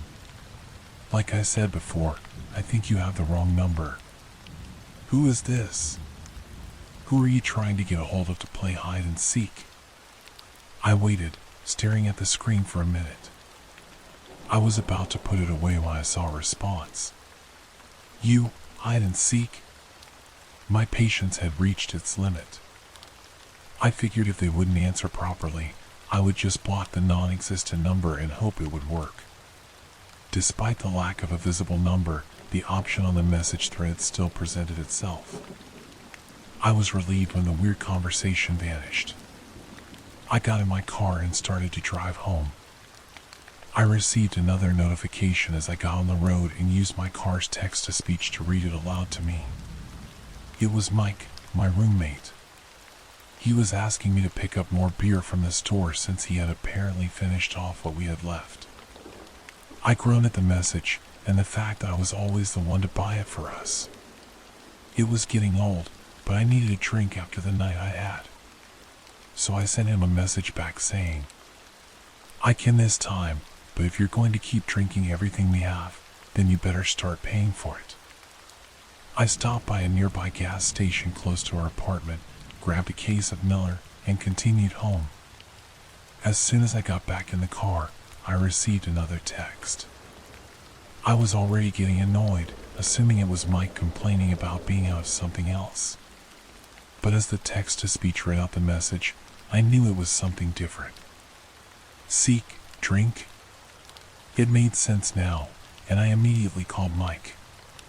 He answered after several rings and sounded like he was under the influence. Hey man, what's up? Did you grab the beer? Yeah, I did. Are you messing with me? How are you sending those messages? When I call you, I can see your number, but not when you sent that weird text. What kind of app are you using? Also, what's the point? I'm not home yet. I can't play hide and seek, never mind the fact that I'm not 5 years old. The seek drink thing was a bit of a giveaway for whatever weird game you're playing. There was a brief pause, and then he responded. Not sure what you mean, man. I didn't send anything like that. Weird. Who wants to play hide and seek? Anyway, get home, my buzz is fading. He hung up on me, and I was even more confused. If he hadn't sent the message, then who did? I drove home, feeling a little on edge. When I got back inside, Mike greeted me at the door. Of course, by greeted, I mean he took the case of beer, walked to the fridge, removed 2, and sat back down on the couch. Nice to see you too, I mumbled under my breath. I wanted to ask again about the weird message, but I just shrugged, grabbed a drink for myself, and lumbered to my room. I was tired, so I decided to call it an early night. As I stepped into my room, my phone buzzed, and I saw another text from the same blank number.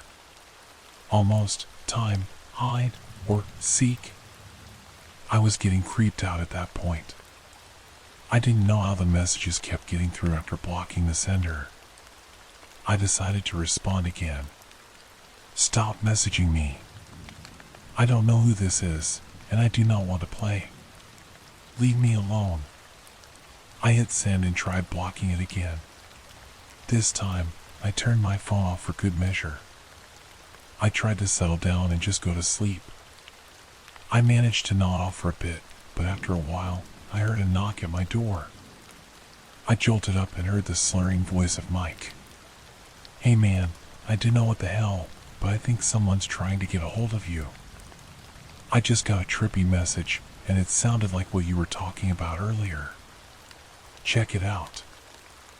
I rushed to the door and saw Mike staring at his phone in a confused stupor. I grabbed it from him and looked at the message. "Last chance, hide or seek." My heart sank and a wave of panic rose in my chest. I asked Mike, "When did you get this?" He shrugged his shoulders. "A while ago, man. I don't remember exactly. I wasn't looking at my phone. What's going on?" I stepped back into my room and turned my own phone back on. Sure enough, I had a missed message. "Okay, you, hide." I stared at the words, fear mounting with every second. I had no idea what to do, but I suddenly felt exposed. I considered calling the police, but what would I tell them? Nothing had actually happened, just a creepy text thread. Yet something felt wrong, like something bad was about to happen. I looked over at Mike. He looked confused and a bit paranoid as well. Before I could try to explain things, the lights went out. At first, I thought it might be a power outage. Then I heard the slow, creaking sound of the front door opening, despite being absolutely sure I had locked it when I got home. Terror gripped me. I knew something was very wrong. I crouched down in the dark and whispered the only thing I could think to say to Mike. "Hide." I crawled across the floor and slipped under my bed. I was about to call 911 when my phone suddenly died. It was on one moment, then just lost power, despite having over half a charge left. I put the useless device in my pocket and tried to see if there was anything I could use as a light source. But then I froze. I thought better of moving when I heard a strange shuffling sound. Then came heavy footsteps, much heavier than Mike's. I noticed the room temperature had dropped suddenly. It felt freezing cold. As the footsteps grew louder and moved closer, I caught the scent of something foul in the air, like something rotten. I crawled as far back as I could and curled up into the smallest shape I could manage under the bed, holding my breath. I heard my closet door gently shut and thought it might be Mike hiding in there. Then the heavy footsteps picked up their pace. That's when I realized, if I could hear the closet door closing, whatever was in the room with us could hear it too. I considered calling out to Mike, telling him to move, but fear froze my voice. The footsteps were now in the room. Despite my efforts to see what was stalking us, I couldn't make anything out in the dark. I sat there, silent and unmoving, barely breathing. After several long moments, I thought we might be safe. Then I heard the door to the closet break and shatter. Then came Mike's scream. A haunting, nightmare-inducing shriek. Something had found him. And then, sudden silence. Not the sound of a struggle. No movement. No growling. Just the scream, and then nothing. I had no idea what had just happened. For a long time, I sat there, paralyzed with fear. Finally, the light came back on. When I summoned the courage to crawl out from under the bed and see what had happened, I was shocked to find the shattered remains of my closet door lying on the ground. Despite the wreckage, there was no trace of anyone or anything else. Mike had vanished. I slowly called out, louder and more emboldened as I moved into the hallway, where the lights were back on. No one responded. No one was there. I stumbled through the apartment, searching for my roommate. But he was gone. Worse still, I had no idea where the hell he could have gone. No trace of Mike has shown up in the days since it happened. I don't know if anything ever will. I think he can finally be declared missing, but I don't know if it will matter. It was impossible, but whatever had broken into our place had found him. And now he was gone. He had lost hide and seek. And that thing, whatever it was, took him away. The entire nightmare feels unbelievable. Yet even now, as I write about my friend's impossible disappearance, I'm shocked to receive another text. Hide and seek? I don't know what to do. I don't know what this is. Maybe I should respond again, differently this time. Maybe it might help, might keep me safe from whatever, or whoever, is doing this. Perhaps I can find out more. My reply is one word. Seek.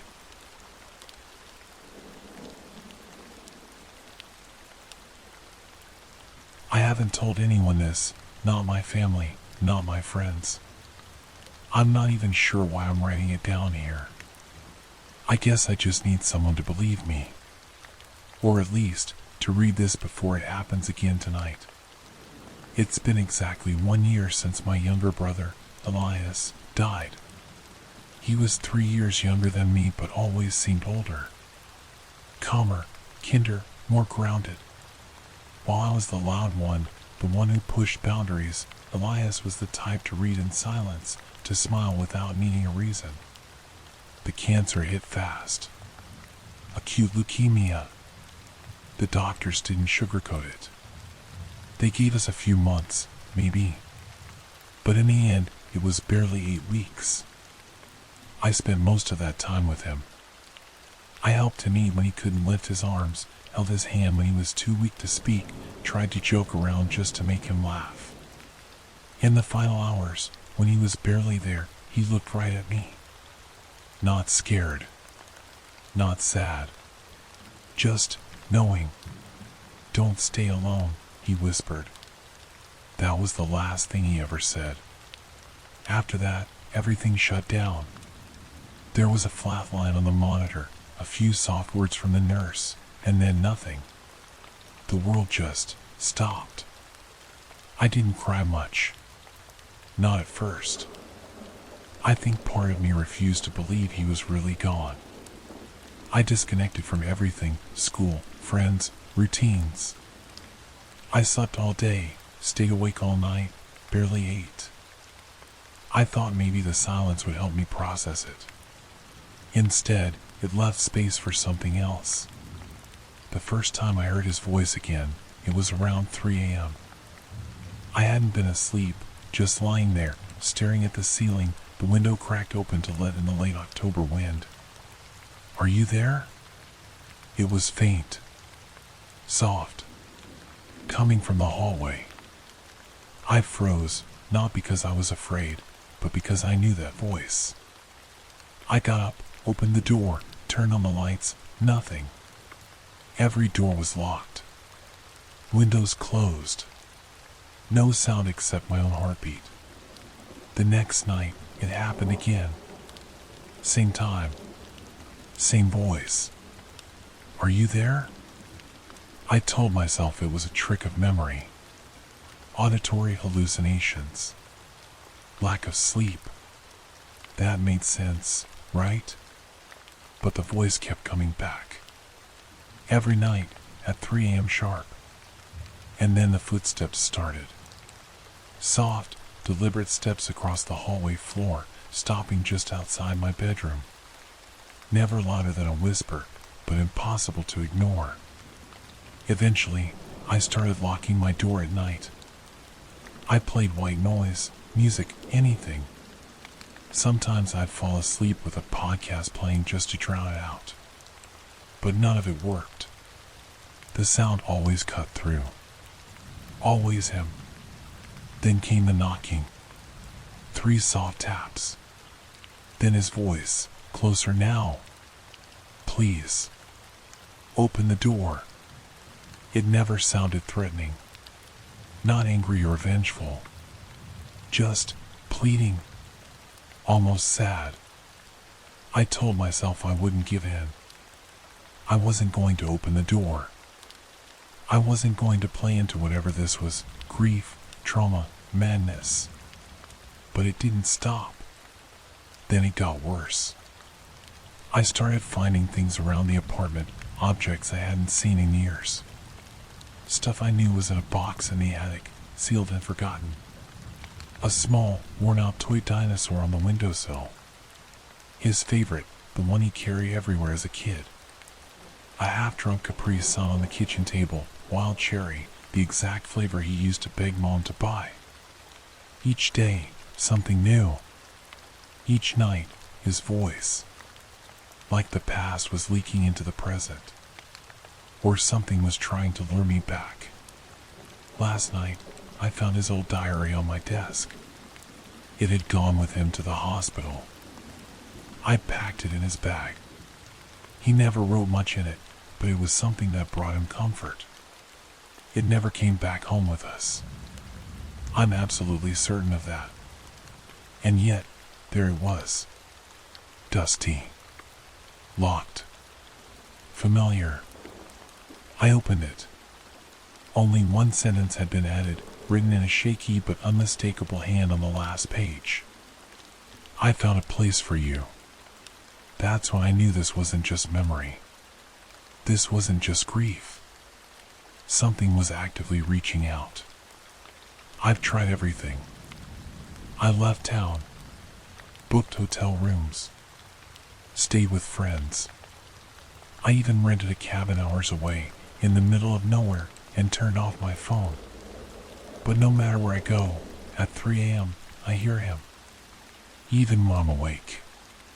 Even when I know he can't possibly be there. And every night, his voice changes. Just a little. Subtle at first. A slightly slower rhythm. A flatter tone. Like a recording wearing down. Like a mask slowly slipping. If it's really Elias. Why does he sound less and less like himself with every visit?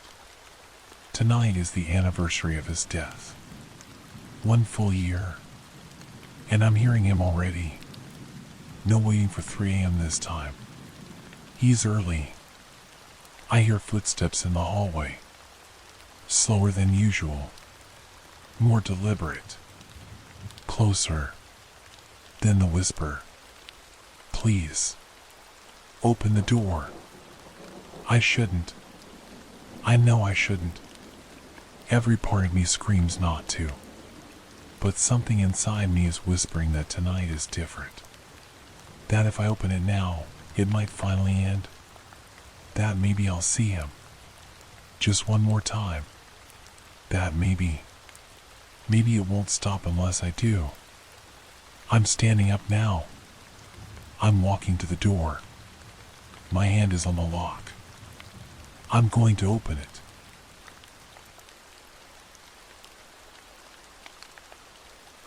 My grandfather was always kind of a jerk. I know that's probably not the most polite thing to say about a close family member, but I think most people who knew him, including him, would agree. He was a stone-faced man, never showed much emotion, and always had a fuse about as short as the balding gray hair atop his scalp. He wore a seemingly perpetual scowl on his face and a narrowed brow that radiated the kind of get-off-my-lawn energy only a proud boomer could properly muster. I remember one summer, my family went out to visit him and my grandma, only for him to chastise my older sister for gaining a bit of weight. It, of course, made her cry and quickly devolved into a huge family drama that may never have been fully resolved. In stark contrast, my grandma was the most loving and kind person I've ever known. So when she passed a few years ago, it really struck my whole family hard. The funeral was a somber affair, with my grandfather remaining distant the entire time, not bothering to say a word on her behalf. The rest of the family gave eulogies and tried commemorating her the best we could, but Grandpa seemed not to notice or carry their way. Once the ceremony concluded, most of the guests dispersed from the church. As the attendees thinned, I found myself alone in the pews. Grandpa was seated up at the front, and although I didn't necessarily want to talk with him, I felt like I should. "Hey, Grandpa, I'm really sorry for your loss. He turned to me, a look of spite etched upon his face. He seemed to take note of my expression, and his hardened features softened into a sigh. Thanks, buddy. Tough day for all of us. He dabbed his forehead with a handkerchief and swallowed hard. In that moment, I saw my grandfather in a way I never had before. He was broken and vulnerable, newly alone in the world and clearly struggling to come to terms with it. I felt for him, and although we've never had the best relationship, I very much wanted to try and be there for him. Grandpa rose from his seat and approached the casket. He put a hand down upon it, speaking softly under his breath. Don't worry, darling. I'm right behind you. Grandpa and I talked a bit more, and eventually, I decided he could use some company for the night. Although he was off-putting as a person, he was family. There was also something I always found interesting about him. Despite his cold exterior, I knew there was more to him than just being mean for mean's sake. Either way, no one should have to mourn alone, so I decided to join him for dinner. After the ceremony concluded, I left the church and went to the store. I picked us up some fresh steaks, golden potatoes, and asparagus. I figured cooking him a good meal was the least I could do, considering the difficult circumstances. My grandparents' old home was considerably more worn and overgrown than the last time I'd seen it. As I pulled my car into the driveway, I noticed just how stark the difference was. It had been well over a decade since I'd last been out there, and although vaguely familiar, the wear and tear made it feel foreign. Grandpa welcomed me at the front door, and the two of us went into the backyard as he fired up the grill. It was a bit awkward at first, but after a beer or two, we started opening up a little more to one another. I told him about my life, my fiancée, and my work, and he seemed genuinely interested. We talked for a while as the steaks grilled, but I realized most people aren't here to hear about my fated reunion with my estranged grandfather. This is a horror story, after all, so it's probably best I cut to the chase. Grandpa worked in prison rehabilitation for the entirety of his career. He began at just 18 years old as a prison guard, and eventually worked his way up to warden, a position he held until his retirement several years ago. I asked him which prison he worked for, but he sort of avoided the question. Boy, that's gotta be a tough line of work, huh? I floated the question out, and he paused to ponder it. He swished the beer in his bottle before shrugging. You get used to it, like anything I suppose. But it'd be a lie to call it easy. Always gotta be on your toes, anticipating things to pop off at any moment. Never know what to expect, really. He told me a few stories from his long tenure in corrections. He almost seemed overly eager to talk about them, and it made me realize he probably didn't have anyone else to tell them to. He was a bit of a loner after all, and it made me feel for him that his wife, likely his only real human connection in the world, was now gone. The two of us ate our dinner and continued chatting about his work in the prison system and the barrage of experiences he was subjected to there. He had plenty of lighthearted anecdotes about coworkers and various interactions with inmates, but his tone always felt weighed down. I don't know how to explain it, but it seemed like something darker was lurking just under the surface. You probably saw some messed up things there too, huh? Grandpa sat back and thought, his pale white beard partially obscuring his disconcerted grimace. He then chuckled and clasped his hands together in his lap. Yeah, you could say that. As I'd hoped, he then delved into a few stories about stabbings, attempted breakouts, and attacks on prison personnel. He had no shortage of rather gruesome events to recall. But of course, there was one which dwarfed them all. Then there were the experiments. My interest peaked as soon as he said that. He paused, his head slowly swiveling on his shoulders. Experiments? Yeah, or clinical trials, I suppose. They can sugarcoat them however they like, but that don't change the reality. Far as I know, they never even published the findings, and I'm not surprised. He was clearly a bit hesitant to divulge the details, and I didn't want to push him on it. The admission alone seemed to hang like a weight around his neck, dragging his posture down and his eyes into fog. If there is a God out there, I can understand why we never hear from him. Grandpa said he had been working at the prison for a good 2 decades when these experiments began. By then, he was the lead guard on shift and essentially second in command to the presiding warden at the time. Grandpa was summoned by the warden one day for an impromptu meeting, or so he thought. As he entered the room, he found the warden with 2 other men in his office. The 2 men were well dressed in blue suede suits with polished black wingtips. Both had neatly combed hair and beards, with stark blue eyes. The warden introduced them to Grandpa as Mr. Smith and Mr. Johnson, but did not elaborate on who they were or what organization they worked for. No doubt it was some government branch, but I never got confirmation either way, Grandpa explained. Apparently, the 2 men had already struck a deal with the warden, and Grandpa was to be a part of it as well. They explained they were conducting an experiment to test the limits of the human psyche. All Grandpa would have to do was the same thing he'd been doing for 20 years, guard the cells and ensure there were no complications with the inmates. The deal came with a substantial financial bonus, one that nearly doubled Grandpa's salary that year. But of course, he knew there would be a catch. The things we do for money, he just shook his head solemnly as he said it. These experiments would go on to be known unofficially as the Seclusion Project. The idea was a simple one: take 5 prisoners and put them into solitary confinement indefinitely. Smith and Johnson's crew would monitor them and conduct research as they saw fit. The 2 men explained it was important research to determine the harmful effects on the human psyche, to further understanding of the brain, but Grandpa saw through it. It was cruel, it was inhumane, and by the end, it was a crime against humanity. They knew that from the beginning, but they also knew no one would speak on behalf of those they chose. 5 inmates were chosen for the experiment. The warden claimed they volunteered for a reduced sentence, but Grandpa knew that was a lie. To put it simply, the 5 chosen were among the worst offenders currently imprisoned.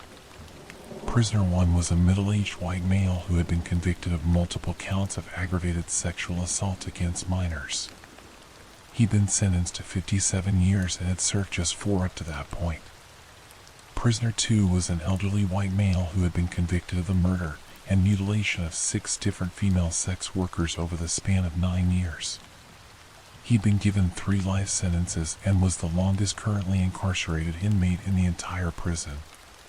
Prisoner 3 was a black male responsible for the stabbing murder of an elderly couple and their 7-year-old grandson during a home invasion. He'd been sentenced to capital punishment and had been on death row for almost 5 years, awaiting his fate. Prisoner 4 was a middle-aged Hispanic male who had once served as a hitman for a notorious substance gang. He'd been convicted of executing 8 people and disposing of their remains during his tenure, though many believed his body count was much higher. Prisoner 5 was the only inmate who wasn't currently incarcerated at Grandpa's prison. He was brought in from another facility, but Grandpa was never able to get a hold of his file to see where he was transferred from or what he was actually in for. He described the guy as a young, very skinny white male with long black hair and evil eyes. Grandpa said he locked eyes with the guy once, and only once, viscerally riled by the experience. The cells in which the participants were to be housed were in an isolated wing of the prison deep underground. Each cell had to be retrofitted with a number of augmentations, which were completed by Smith and Johnson's crew. It took them almost a full year to finish, but once they were done, the cells were unlike any others, entirely soundproof from the inside and completely devoid of light. Cameras equipped with both infrared and night vision lenses were installed upon the ceiling of each cell to monitor the occupants 24/7. Finally, the renovations were completed, and the cells were ready to fulfill their grim purpose. One by one, Grandpa and his team escorted the men into each of the cells. Most went quietly, without a word spoken.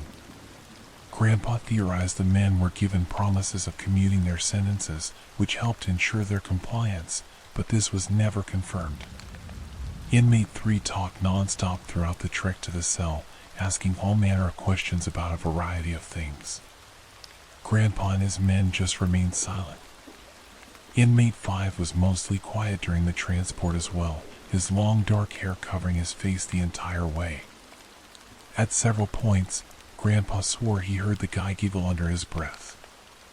He said it sounded like a kid's laugh, and that obviously didn't make him feel any better. The guy went into his cell without protest, and as his door shut, the trials had officially begun. All the lights in the block were extinguished, and the outer soundproof doors were shut. Each cell was separated far from the others to prevent the inmates from being able to communicate verbally. From there, all the supervising team had to do was wait and watch. Grandpa simply went back to his duties then, checking in periodically on Smith and Johnson's team but never venturing into the cell block. The inmates were to have no contact with the outside world whatsoever, and no exposure to light of any kind. Small slots in the walls were used to distribute food and water, and the inmates were well fed with good, hearty meals, unlike the majority of the other inmates in the prison. Grandpa continually emphasized how uncomfortable he was with the whole thing, even from the get-go. "Why didn't you say anything?" I bit my tongue as the words left my lips, worried I would offend him. Grandpa just sighed, his shoulders slumped as his lips pursed. It's hard to speak on behalf of those you detest, even if you know they are being wronged.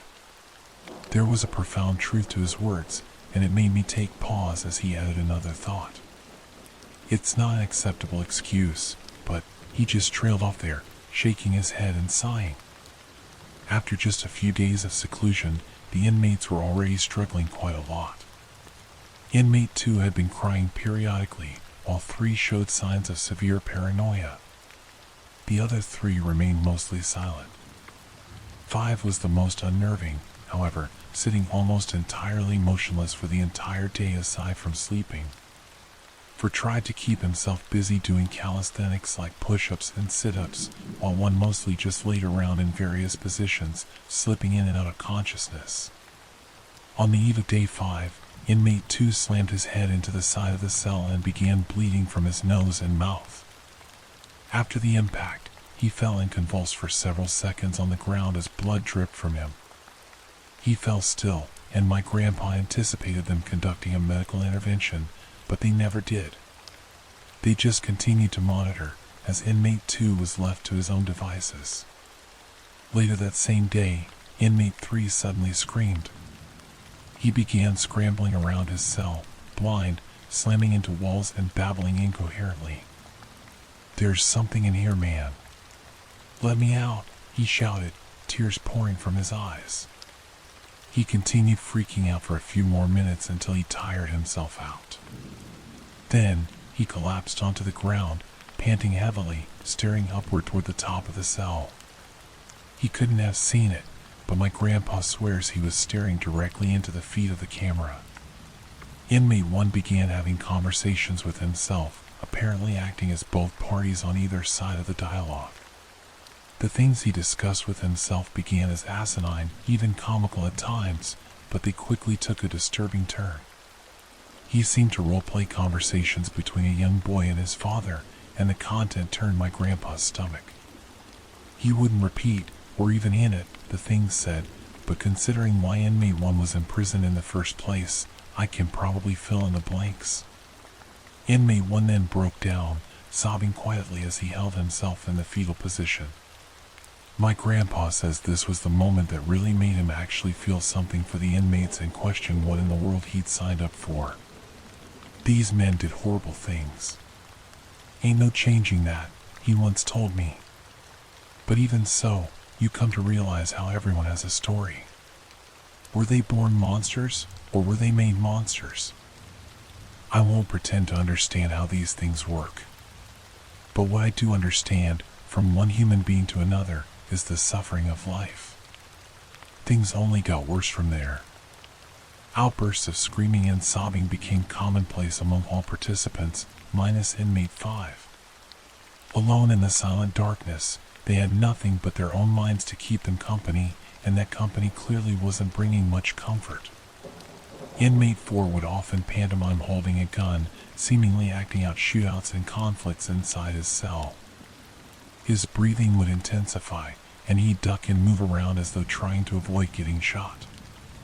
Inmate 3 would shuffle around his cell, flinching randomly, sometimes collapsing to the ground as though someone had struck him. Inmate 2's condition continued to deteriorate. His prior head wound had likely caused serious brain trauma, and he would regularly suffer seizures and fits of screaming at the top of his lungs.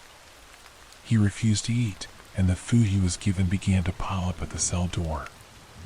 Some of the prison personnel wanted to retrieve him for medical assistance, but Smith and Johnson wouldn't allow it. They had been told time and time again that no matter what happened to the inmates, they were not to intervene. By day 9, inmate 2 was dead. He'd been lying face down and motionless for nearly a full day when his passing was finally confirmed. As they rewound the footage to determine the time of death, they noticed something odd. As soon as inmate 2's chest stopped moving, inmate 1 suddenly perked up. He lifted his head and smiled, extending his hand to wave at something, as though saying goodbye to an old friend. Of course, he had no way of communicating with inmate 2 or knowing he had passed.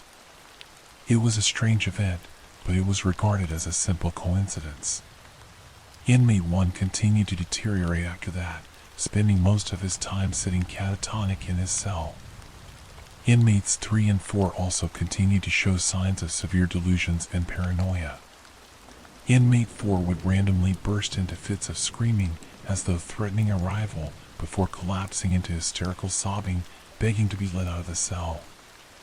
At one point, he punched the wall with full force, shattering his fist into a mangled mess of flesh and bone. Contrary to the rest, inmate 5 hardly ever made a sound. He would sit motionless in his cell for hours, hiding his face as he seemed to meditate. Every once in a while, he'd look directly into the camera lens, even though he couldn't see it. My grandpa said he still gets chills remembering the way the guy smiled and swears something about him was downright evil. Let me ask you a question, Grandpa suddenly interrupted his tale. Behind the smoldering campfire, I spied him staring down at his boots, swirling whiskey in his glass. His eyes then drifted to me, an almost hesitant aura behind them. Is it evil to do evil things to evil people? I thought about it for a moment, a cold chill slithering down my spine as I anticipated where this topic was headed. I wish I could say I came up with some profound response, but I didn't, and still don't, have one. In the end, I just shrugged and took a swig of my lager. Grandpa's expression then shifted, as though he were at a similar stalemate himself. I fear the day the world finds an answer to that question. Eventually, the team conducting the trial brought medical supplies to inmate 4. As soon as the guards slid open the access port at the bottom of the door, inmate 4 lunged for it. Let me out, man, please. You gotta let me out. I'll do anything. He tried grabbing at the guard through the port, but the guard managed to retreat. He then slammed his baton down on the man's hands until he recoiled back into the cell. The guard flung the tray of food, along with the medical supplies, in after him and slid the port shut. Inmate 4 began sobbing hysterically, switching between bargaining and yelling threats for nearly half an hour. He eventually seemed to wear himself out and collapsed into a heap in his cell, but not before muttering one final chilling phrase. Please don't let it get me. Grandpa ended up working late that night, and just before he clocked out was when it happened. One of the other guards frantically called him to the monitor station. On the feed, Grandpa saw inmate 4 flailing around desperately, screaming. He said it looked like something was attacking him, but of course, there was nothing else in there. By that point, the 2 station guards had already witnessed so many disturbing events that they wanted to intervene and help the guy. But Grandpa overruled them. His chest seemed to deflate as he admitted that, but in the end, all three of them did was watch. Inmate 4 continued to wrestle with something unseen for several long minutes until finally falling flat on his back. He then began to grasp at his neck, appearing as though he believed someone was straddling his chest and choking him. He began to gurgle and cough, flailing desperately as his eyes bulged from their sockets. In under a minute, he let out a soft gasp as the strength drained from his body, and he fell still, never to move again. Once again, the moment Inmate 4 fell still, Inmate 1 perked up. Just like before, he smiled and waved while staring in the direction of Inmate 4's cell, despite not knowing where he was housed or even that he was there to begin with. Inmate 5 then suddenly perked up from his fetal position. His neck craned backward and angled upward, but his face seemed entirely devoid of emotion. "Please don't let it get me." He repeated the final words of Inmate 4 in a whisper. He, like Inmate 1, had no way of knowing or hearing Inmate 4, and yet somehow repeated the exact same phrase. As the words left his mouth, his lips curled into a wide, almost inhuman smile. Grandpa described it as the look worn only by the most deranged of lunatics. Inmate 5 then erupted into a bellowing laugh, causing everyone in the observatory room to flinch. Grandpa said he was nearly scream laughing at the top of his lungs as his eyes bulged out of their sockets. After a full minute, he finally seemed to settle down, his calamitous laughter fading into a hushed giggle. "Please don't let it get me," he said again, turning to glare directly into the hidden camera lens in his cell. Grandpa described that moment as feeling like he was staring into the eyes of the devil himself. He'd seen enough for that night, but before leaving, Smith caught up with Grandpa as he was heading out. He made casual conversation at first, then began asking a series of strange questions. "You ever see anything weird around here? How are you sleeping lately? You guys get a lot of inspections in this facility?" Grandpa didn't say much in response, just shrugging off most of the questions. Smith tried to mask his inquiries with a casual tone, but Grandpa knew better. There was no hiding the dread that dripped from every word. Grandpa felt it too. The following morning, Grandpa got a call while preparing for his shift. The call came from a frantic coworker telling him they needed him there ASAP, but without clarifying what had happened. Grandpa arrived at the prison shortly after and was quickly ushered into the camera room. There, he noticed that Inmate 5's cell was suddenly empty. Grandpa asked where Inmate 5 was, and the solemn guards guided his attention to the monitors. They replayed the recording from the previous night, just before 3 a.m. Grandpa watched, mystified, as 1 second Inmate 5 was seen sitting idle, and the next, he was gone. There was no glitch in the feed, no movement of any kind. Just 1 second he was there, and the next vanished. Grandpa stared at the other 2 guards, but neither had any explanation for what had just happened. One of them suggested going into the cell to check it out firsthand, but none of them were eager to do that. Instead, they hung around, spitballing theories until Johnson and Smith arrived with the warden. Grandpa filled them in and showed them the video from Inmate 5's cell the night before. Grandpa said it was the first and only time he had ever seen genuine emotion on their faces, and their reaction clearly conveyed fear. "Lock the prison down, now!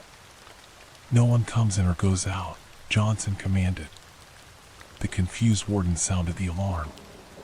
Every single prisoner in the entire complex was returned to their cells. Grandpa and the other guards spent the next 12 hours combing every square inch of the prison. Despite their efforts, not a single trace of Inmate 5 was found.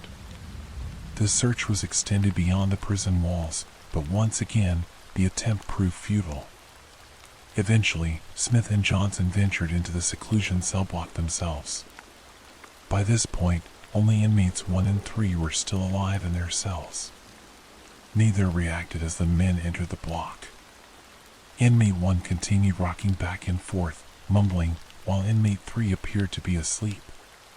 Smith and Johnson were in there for nearly an hour before returning, defeated and stupefied.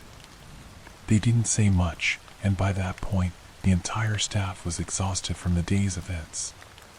Grandpa and his crew were dismissed as the night crew took over. He said he had some of the worst nightmares of his life that night and barely slept a wink despite being exhausted. When he returned to work the following day, he found the rest of his crew looking much the same. They were all summoned to the meeting room where the warden awaited them with instructions. The warden then informed them that the experiment had been discontinued. The only surviving participants, inmates 1 and 3, were to be returned to general population. Grandpa protested that decision, but he was overruled. It turns out Grandpa was right to be wary, as neither inmate lasted long in general population. Inmate 3 began behaving like a corner animal, showing signs of paranoia and aggression. He got into multiple fights with other inmates until one scuffle ended with his head being slammed into a bed frame. He died not long after from a severe cranial hemorrhage. Inmate 1 was much more composed, but no less traumatized. He just kept to himself, refusing to eat and isolating himself from everyone. After about a week of his self-imposed starvation, Grandpa's team prepared to intervene. They found him dead in his cell the following morning. His body was taken for autopsy, but the coroner could not determine a cause of death. Apparently, the fallout from this event caused the former warden of the prison to step down. My grandfather was named the new warden shortly thereafter, but a lot of the other guards ended up leaving as well. For a while, the management was worried about a potential legal investigation, but as time went on, there was nothing. They never heard from Smith or Johnson again, and in time, people forgot. But Grandpa never did.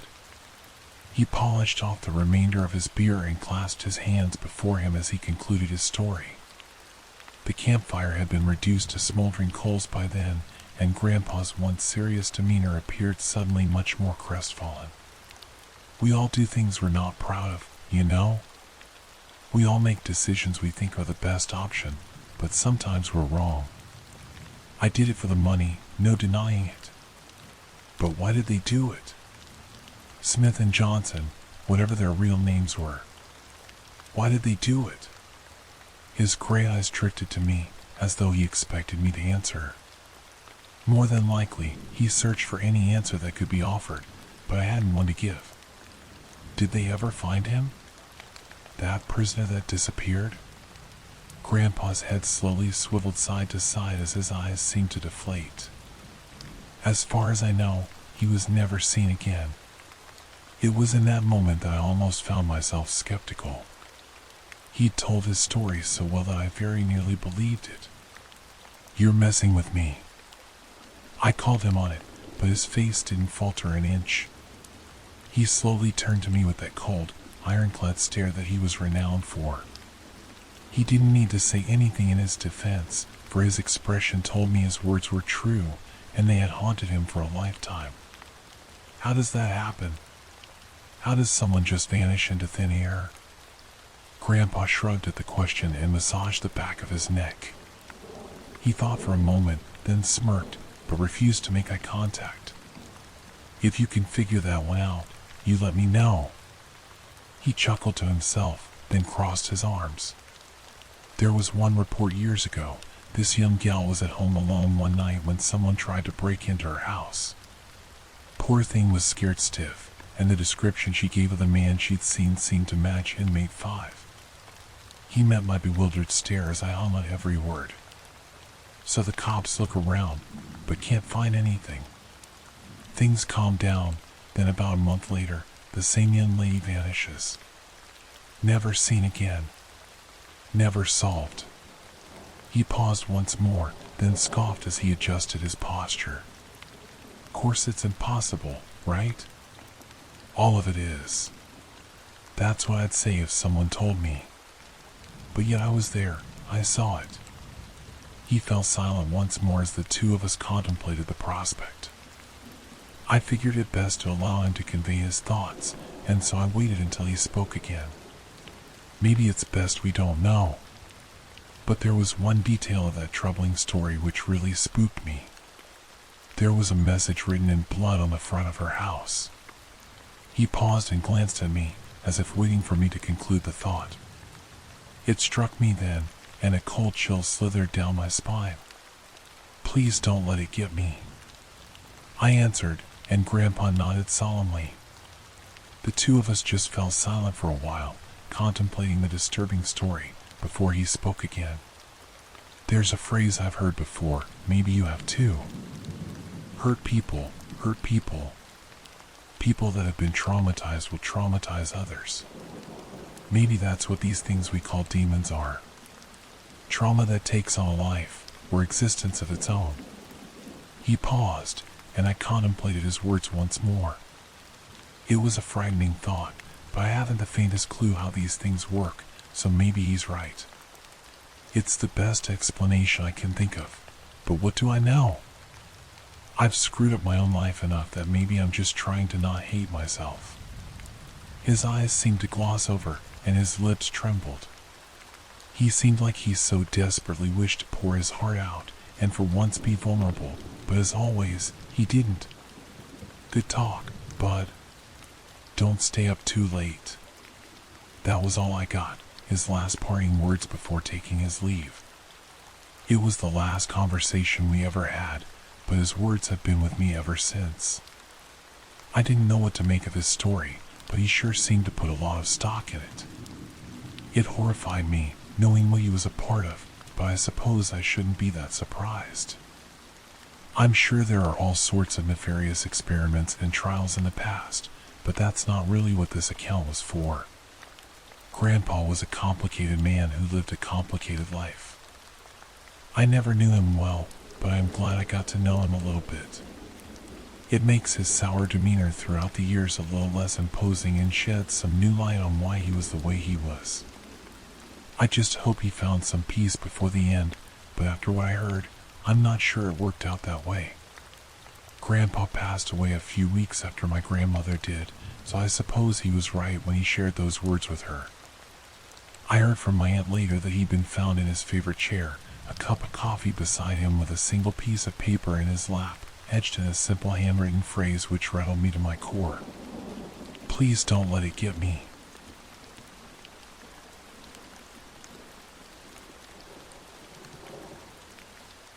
When I got the first one, I was literally seconds away from stepping onto the plane when a call from unknown blared from my cell phone. It was a ringtone I hadn't heard before, one I was pretty sure hadn't come with the phone. Normally, I wouldn't have stopped to answer it, but I was expecting a call about a job I had interviewed for the previous week. I took a deep breath and accepted the call. Hello? Do not get on the plane. A woman's voice, garbled and strange, as if her vocal cords had been shredded and she was trying desperately to choke out speech. Despite the unnerving, fractured quality of her voice, her tone was insistent and eerily calm. Then the call ended. I froze. I had always had a slight phobia of air travel, and something about this call there's no way I was about to get on a 7-hour flight now. I turned around and headed toward the food court. I figured I'd just get another flight later in the afternoon. I watched from the airport Starbucks 3 hours later as every TV in the terminal lit up with crash footage of the plane I should have been on. No survivors. Not a single one. I tried to trace the call. So did the police. But there was nothing to trace. There was no evidence my phone had ever received a call around that time. They analyzed phone records, incoming and outgoing communication to my phone, nothing. I wasn't making it up. I couldn't have been. That wasn't the only call. Throughout the years, they were few and far between, but always right. And I always listened. Do not go on that blind date tonight. 5 months later, my would-be date was convicted of killing 4 women, all with my hair color and build. They found them in a shallow grave about 250 feet from the diner he offered to take me to. Do not drive to the concert tonight. An 18-wheeler lost control and plowed into a line of cars. Every driver crushed. Every driver killed. In the stretch of freeway I would have been driving down. No matter if I got a new phone or moved across the country, the calls would still come. I could almost feel the presence of whatever it was, whatever it is, watching over me. I imagined being at the bottom of the freezing ocean, still strapped into my coach section plane seat, or being in that mass grave across from the diner, or watching an 18-wheeler skidding toward my car, knowing death was imminent. And I get this tightness in my chest. I'd think about how thin that line was, how close I'd gotten. If I hadn't had a job interview I was waiting to hear back from, I'd have never listened to that first call. And that would have been it for me. It always felt like something was coming for me. But there was always this fractured, warped voice, with these calls that never seemed to exist after I heard them. Self-destructing warning signals running away before my eyes. And I was alive. I had a bad feeling about this cruise. I had planned it as a girls' week out with some of my old friends from college and was looking forward to a week in the tropics in the dead of winter, but part of me could almost sense that the call was coming. Maybe I'd watched Titanic one too many times, but there was a little nagging fear from the start. I hoped it would be fine, but I knew that if something was going to happen, I'd get the call. I'd know. Now, a week before I'm set to go on the cruise, after stepping into my apartment after returning from dinner with a friend, I noticed my cell has a message from unknown. They'd never had to leave a message before. I hadn't checked it all night. Damn it, and I had really wanted to go on that cruise, too. Oh well, not worth whatever horrific fate awaited me in that cold, dark ocean. I click play message and feel my stomach drop as I listen to the voice, sounding horrifically distorted, as if it emanates from a throat slashed to ribbons, crackling with more urgency than ever before. I look around my apartment as the voice on the phone repeats the same phrase over and over again. Do not come home after dinner tonight. Do not come home after dinner tonight. Do not come home after dinner tonight.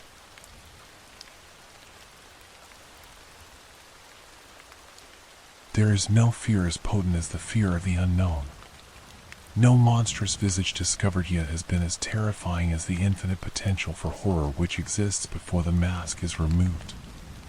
That is why we humans, in our naive misunderstanding of the universal order, are gripped by the mortal fear of death. We think it the final frontier, the greatest imaginable unknown, from whose penumbral shores no traveler may return. And so we cling desperately to even the most dreary and anguished lives, suffering any known evil over our release into the beyond. But death is not to be feared, because death is very well understood. We have witnessed it, caused it, measured and recorded it to the last dying spasm of neuronal flickering. Even as I lay dying, it seemed silly to me that I should be afraid of the emptiness which reason promised to expect. While I was alive, I wouldn't experience death, so there was no reason to be afraid now. When I was dead, I wouldn't be capable of experiencing anything, so fear still had no cause. That thought brought me great comfort as I felt the last erratic struggle from my heart against the inevitable conclusion I approached. It wasn't until I was finally drifting off to sleep that a final intrusive doubt bubbled in my brain. What if it isn't death which is to be feared? What if it is what lies beyond? And so troubled did I slip beyond mortal understanding, stepping into a world as far forsaken by reason as I was now from life. I was still in the hospital room, but the bustle of nurses and the beeping machines lost their opacity, as though I was mired in swiftly descending dusk. It seemed as though every sound was an echo of what it once was, every sight a reflection. With each passing moment, the world was becoming less real. But all that sight and sound, all that being, it wasn't simply disappearing. It was transforming into a figure beside me. The less real my room became, the more real the figure was, until presently it existed in such sharp actuality that nothing beside it seemed real at all. His cloak was black. Not the color black, but its essence. It was as though seeing a tiger after a lifetime of looking at a child's crude drawing and thinking that's all a tiger was. Reality flowed around his side like a brush through watercolors, and I could see each elementary particle and time itself sunder across its blade. Surely this, I thought. This is why we were taught without words to fear death. I clutched at my hospital blanket to cower from the intensity of the Reaper's presence, but the one soft cotton now flowed like translucent mist through my hands. I knew in that moment that nothing could hide me from the specter's grasp, for he was the only real thing in this world. "You're late." They were words. My head ached from the strain of this knowledge as my lateness was burned into my awareness, imparted like an inescapable law of physics as unequivocal as gravity. "We don't have time for the usual speech. Hurry now." I felt myself swept up around him like dirt in a hurricane. Before I knew what was happening, we were outside the hospital, moving at such a frenzied pace that the world around me blurred into a dizzying tunnel of flashing light. "If you're lucky, IT will have gotten bored of waiting for you." I had too many questions, all fighting for attention in the forefront of my brain, without any making their way out. "You're quiet." I admire that. Usually, people ask too much. "What's the point?" I asked. My voice felt flat and dead compared to his overwhelming substance. How can I try to comprehend something so beyond mortal knowledge? You can't. But it's still human nature to ask. We weren't slowing. If anything, our pace was increasing. I wasn't running or flying or anything of that nature. It was more like the rest of the world was moving around us while we stood still. A vague darkness and a heavy, damp smell made me guess that we'd gone underground, but I couldn't say for sure. "One question then," I asked. "What else is here besides you?" And that is why questions are pointless. Death is not a place or a person.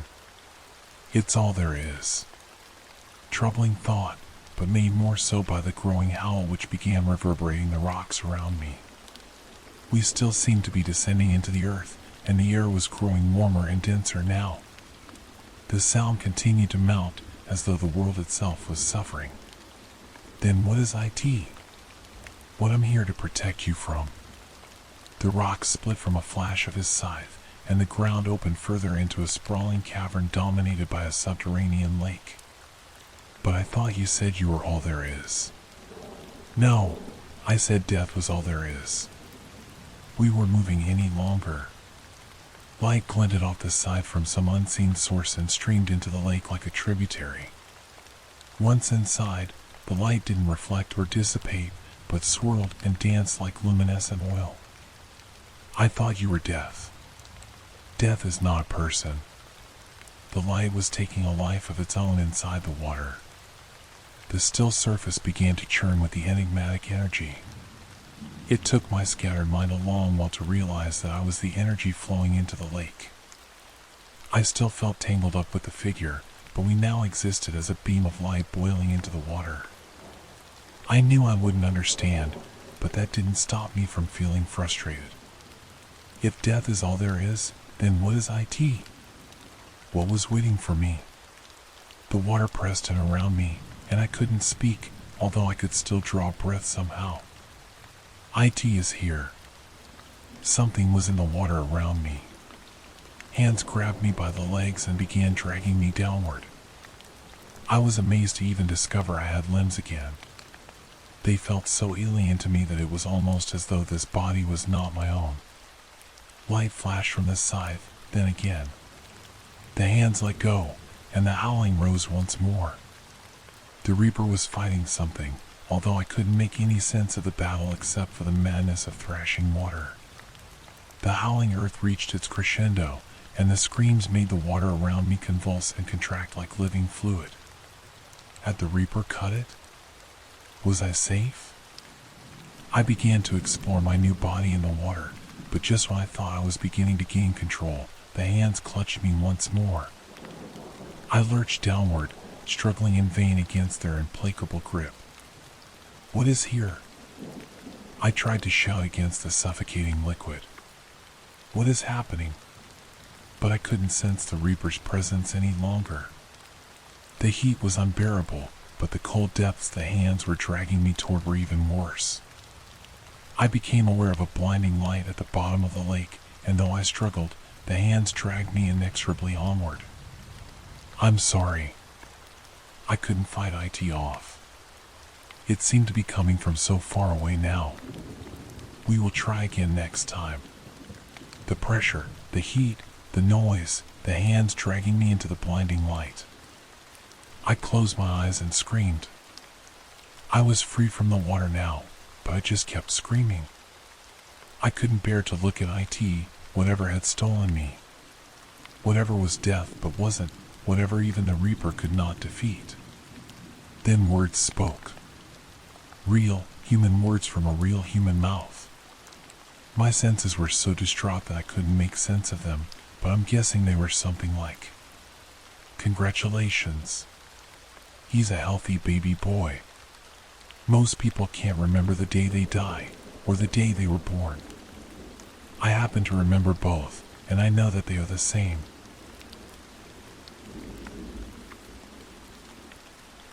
They follow the same neat routine every day. The boy wakes up to the sound of that unpleasant alarm at 6 a.m. every morning, Monday through Friday. I listen carefully to the sheets rustling above me as he tosses, turns, and shifts in his bed, struggling to force himself awake. On the occasion that he falls back asleep in the safe, warm embrace of his bedding, face nuzzled sweetly against his puffy down pillow, his mother will come in. Now, his mother often wakes up at 5 in the morning, a beautiful time when the light of the morning sun is still waking with the rest of Earth's creatures. I can move more freely at this time, though risky as it may be. I watch her arise. Her husband lies silent, still consumed by a world of dreams. I follow her to the bathroom and watch while she cleans her face, brushes her teeth, and prepares for the day. Sometimes she sees me, but never thinks anything of it, how exhilarating those days are, to make eye contact with the people who house me. As she wanders downstairs to prepare breakfast, we part ways and visit the boy.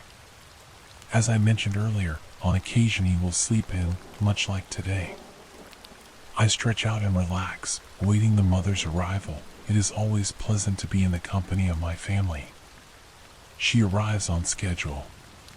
With breakfast ready, she won't be letting him sleep any longer. I have watched this week after week, and in my humble opinion, it is this behavior that makes the child feel he can sleep as he pleases. This routine is what gives me strength, what gives me confidence.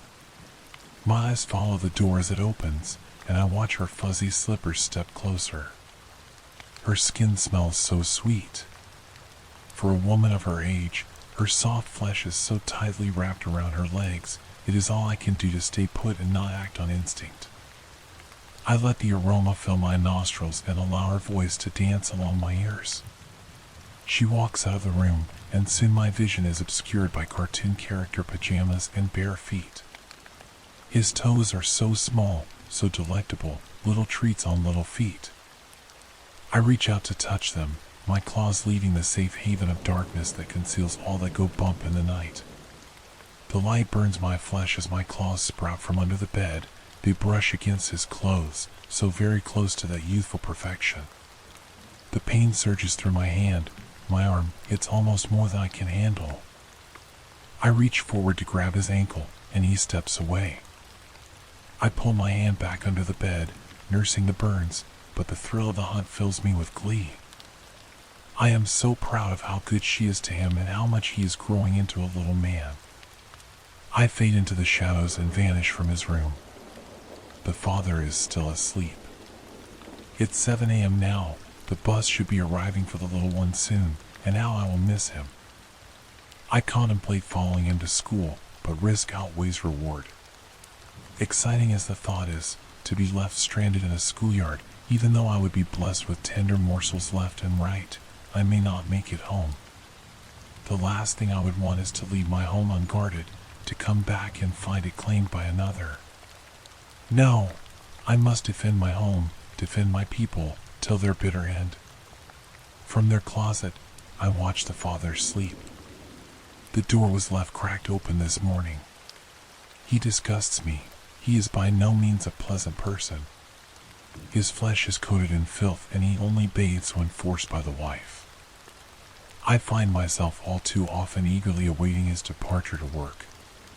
Ever since he changed his schedule to a later shift, I have found my routine shattered. Oh, how I miss the days when he would be out the door before his wife rose, so that I would have her all to myself, how I could be there for the child and admire the beauty in his ignorance. Now, I'm afraid I must tiptoe from the morning to the afternoon. My time alone with the woman is no longer so. Yes, I can watch her from the mirrors, brush against her as she sinks into the couch, but no longer do I possess the luxury of freedom. The father will leave shortly before the boy returns, and with this, I find solace. The sun will begin to dip below the horizon while he slaves away the hours at his job.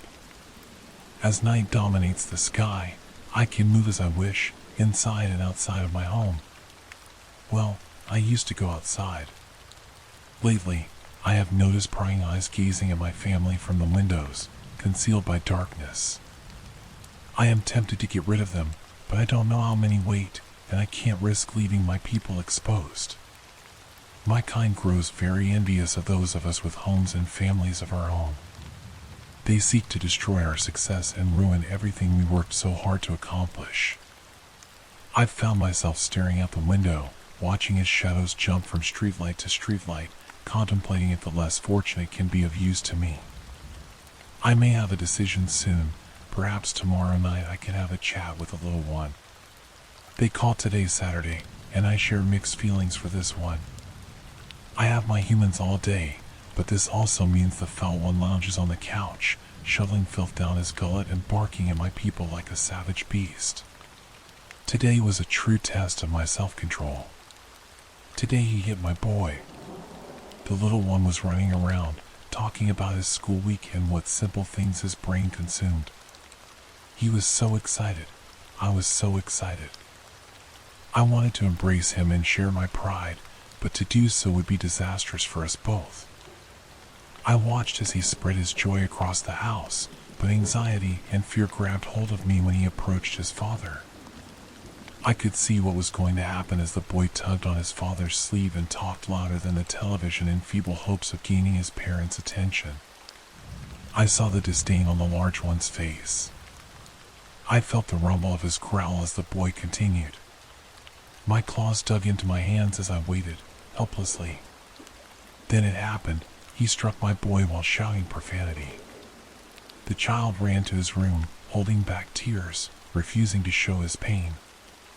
I was conflicted by the need to follow him, and the need to get this beast and hang him by his entrails. Saturday is the day I decided he had to go. Night fell quickly, and once they were in their beds, I sneaked outside. I could see the hungry eyes staring from the bushes, trees, rooftops. They were so eager to claim my home. I only need one of you, I snarled, my well-fed form towering over the lesser creatures of the night. I am looking for a little lust, I called out, and not a moment later, several stark demons scurried before me. They snapped and slashed at one another, until I snatched a smaller one up and held it by its leathery tail. The others quickly disappeared into the night. I have a deal to make with you. My voice rumbled in dominance at the tiny creature that stared fearfully into my massive eyes. I will share my wealth with you in exchange for the removal of the alpha male in this home. I need it done discreetly, and I grow angrier every day I can't maim or massacre him. Will you assist me? I asked it, giving not a hint of room for refusal. The creature seemed compliant, so I closed my hands over it and returned to the safety of my home. I scaled the stairs in strides and soon was looking down the gaping maw of the monster, snoring away beside the beautiful woman I cared so much for. Once more I held my new weapon by its tail and dropped it into the man's mouth. It slid effortlessly down his throat without invoking so much as a stir in his sleep. It was the perfect match. I felt better. As the days went by, the father grew more distant from his family. He earned a promotion at work, had increased hours, and was often away on business. My life was improving exponentially, but this was only the beginning. Peacefully, I watched my boy sleep. I wanted to move in closer, but if I did, he wouldn't be the same. As I lost myself in happy thoughts, they were interrupted by shouting in the parents' room. The father came home intoxicated tonight. This isn't a strange occurrence, but he slipped up. The father was supposed to be on a business trip this weekend. Not only was he home a day early, but there was lipstick on his neck. My heart swelled with joy as the wife began striking him with a lamp and driving him out of the house. She found the strength to get rid of that dead weight, and I was so proud of her for that. We were finally all going to be one big happy family. My family has been doing well, but things have changed. They seem complacent, they seem content with their lives and genuinely happy.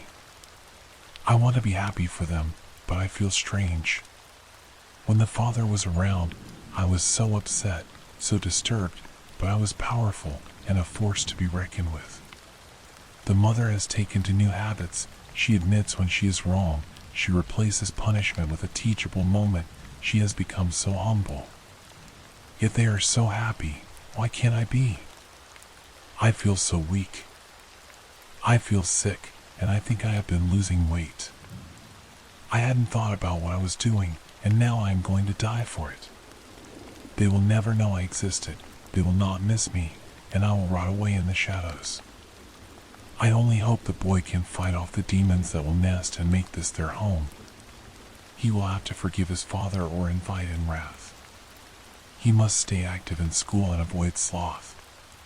He cannot fall to the influences that consumed his father. I hope that the mother will stay strong as well and look out for him. When lust took their father, she didn't have to deal with the abuse any longer. She could move on and be content. She didn't have to be proud anymore, but I will always be proud.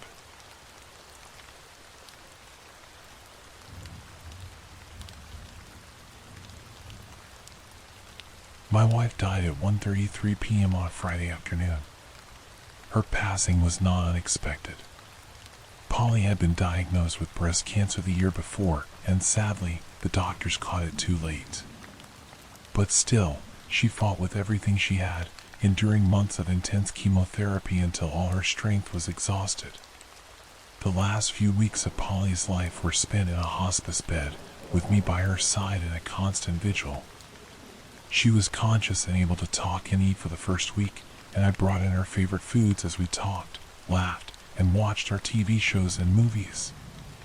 The change in her was quite sudden and, frankly, devastating, as overnight she became all but comatose, lying still in her hospital bed, unable to move or speak, even though her eyes remained wide open. It was a strange and unsettling thing. Deep down, I know my wife was dying for some time, but it didn't seem real while I could still carry on conversation with her and share memories of the happy times we'd spent together. But on that morning, she simply stared at me with glazed eyes and her mouth open. I think that was the moment it really hit home for me. The nurses said Polly could still hear and understand me and that I should continue to talk to her throughout the day. I don't know whether this was true or not, but it brought me some small comfort to do so. And so, for those last few days, I talked to my wife, held her hand, fed her ice chips. They'd stopped feeding her food by this stage and waited for her to die. Don't get me wrong, I wasn't alone during this time. I had great support from our family and close friends, all of whom were daily visitors to Polly's bedside. And the hospice staff were fantastic, providing compassionate care right until the very end. But still, those last few days were a living hell for me. There was the pain of seeing the woman I loved reduced to this state, wasted away to nothing and a shell of her former self. And then there were my own feelings as a husband, to feel so useless, as I was unable to do a thing to help my dying wife or relieve her suffering. My Polly's death was expected, but also abrupt and shocking. I'm not sure what finished her off in the end, maybe a heart attack or stroke. I had just returned to her bedside when it happened, as Polly suddenly ended days of inaction by sitting up on her bed and gasping for air. I was astonished, and for a brief moment, I thought a miracle had occurred, my darling wife resurrected, saved from the jaws of death. But of course, this wasn't the case. A moment later, she was back on the mattress, convulsing violently as her body expended its last ounce of strength. I cried out for the nurse and held my wife tight, telling her how much I loved her as I struggled to hold back my tears. Mercifully, it was all over quickly, as Polly's body became motionless and she stopped breathing. The nurse was on hand to take her pulse, soon confirming that my wife had passed. And that was that. How can I describe my feelings in the moment after my wife's death? I'd be lying if I said I wasn't relieved, at least up to a point. Polly's suffering was finally over, as was the half-existence she'd endured over those last few days of her life. But that temporary feeling of relief was overwhelmed by the sheer horror of losing the person I'd loved most in the world. The next few days were done in auto drive, as I coordinated with Polly's grieving family to arrange the funeral. That was an emotional day for sure.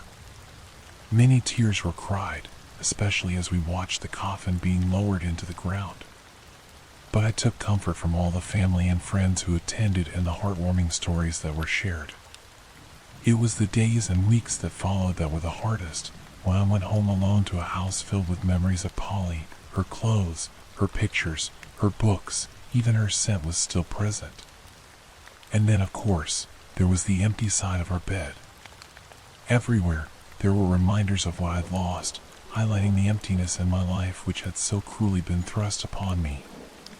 Well, this is a suitably depressing beginning to my story. But what more can I say about myself, other than the fact I'm a grieving widower? My life story in its entirety isn't relevant to the tale I wish to tell you. Suffice to say, I am a writer, specifically a horror writer. Now, I'm not saying I'm a successful author or even a particularly good one. I've sold a few stories and have self-published novels which have been reasonably well received. But I never made a full-time living from my writing. That said, it is my passion. And Polly was always my biggest supporter. She was my muse, my proofreader, and #1 fan. Frankly, I don't know how my wife dealt with all my nonsense over the years, but she was always there for me. It would be fair to say I've had a history of depression, and my writing has long helped me to work through these dark emotions. My art, or attempts at it, was therapeutic for me. But there was a big problem. The time immediately after Polly's death was the darkest period of my life, but I couldn't write. Not even a word. My passion was gone, replaced by the empty void of writer's block. In those black days, all my hope was gone, and the only solace I found was at the bottom of a liquor bottle. My solo writer's retreat wasn't a serious thing. I told my concerned friends that I needed some time alone to work on my next novel. And we're better than an isolated cabin in the woods to work on my latest tale of horror. But that was a load of nonsense.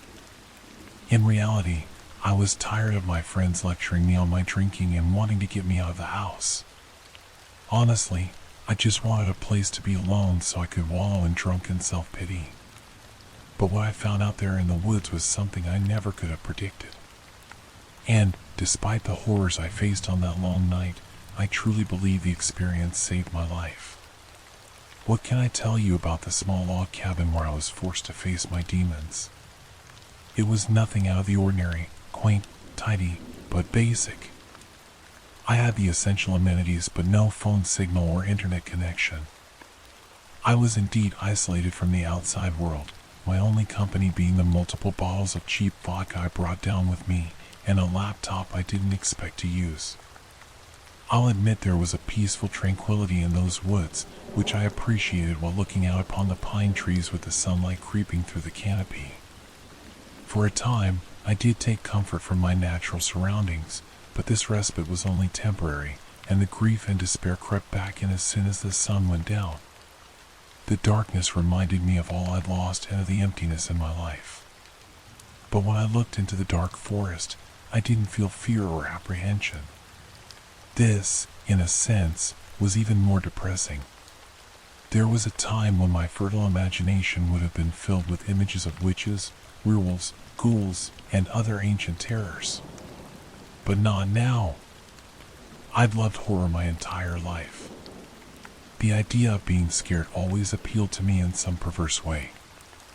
But what greater horror could the world inflict upon me? What more could I suffer, now that my beloved Polly was gone? Still, I hadn't quite given up all hope of doing some writing that weekend. Perhaps I was just going through the motions, or trying to make myself feel less guilty over my procrastination and defeatism. So, I switched on my laptop and found myself staring at a blank page on the screen, unable to find the words to tell my story. The blank page, always a writer's worst nightmare. I even tried reading back some of my previous work, the better received stories. But this didn't help either. I became increasingly despondent the more I read, believing that I'd always been a terrible writer and Polly had simply indulged me all those years. And what was the point of it all, anyway? Why had I spent so many hours writing these damn stories? And what did I have to show for it? The only good thing I'd done in my life was marrying Polly, and now she was gone forever. Sitting at the dining table with the window open, my eyes teared up and my vision became blurred as I downed drink after drink. I couldn't type a single coherent sentence over many hours. And after a while, I grew to hate the laptop, as it seemed like the blank screen was mocking me. Eventually, I lost my temper. In a moment of drunken rage, I lifted my laptop from the table and flung it out the window, watching with grim satisfaction as it landed with a crash on the grass outside. I expected the electronic device to smash into pieces, but it didn't. In fact, the laptop didn't even lose power, as the screen continued to emit its artificial light, shining an unnerving beacon in the middle of the empty forest. That was bizarre, but what followed next defied any logical explanation. I continued to watch the computer in awe and confusion as the screen burst to life. I was horrified to see a ghostly face appear, a twisted face filled with pain and terror. My jaw dropped, and I felt cold all over. Honestly, my exhausted brain could not comprehend what I was seeing, but this was only the beginning. A moment later, the face was no longer on screen. It was coming through it. A ghostly mask, and then a full head, emerged from within the laptop. That's not to say it smashed through the screen. Instead, it emerged from underneath, like the computer screen was a liquid membrane. But the nightmare didn't end there. First came the head, and then the rest of the body emerged: neck, shoulders, torso, arms, and finally 2 legs. The entire form of a fully grown adult should not have been able to fit through the narrow screen, but somehow it did. And before long, the figure had escaped his digital prison and was inexplicably standing on the grass, having made his way across to our world. It's difficult for me to describe the impossible entity which stood just yards outside the cabin window. For the purposes of this narrative, I'll describe the creature as a he, although I honestly don't know whether the entity had a specific gender, and he had no characteristics which would identify him as male or female. The entity did take on a humanoid form. He had 2 arms, 2 legs, and 1 head, and stood roughly 6 feet tall. There was not a hair on his body, and what passed for his skin, well, this was bizarre, to say the least. The entity was covered from head to toe by an artificial white glow, similar to the laptop screen from which he'd emerged. But not only that.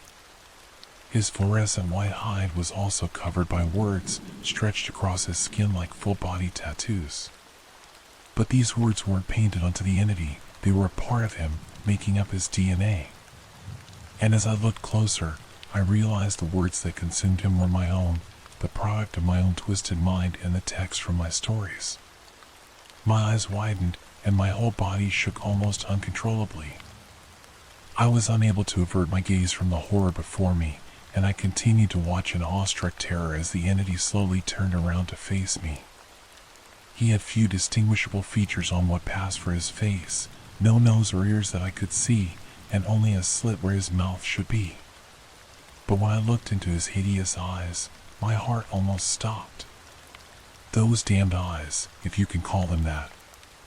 They burned a fierce red, appearing like portals to hell itself. And he was looking straight at me with such intensity, like I was the only person in the entire universe from his perspective. I can't describe the terror I experienced when staring into those burning orbs. But I was frozen in that moment, and try as I might, I could not look away. An unbearably tense moment passed before the creature's slit-like mouth slowly opened, revealing a gaping black hole within.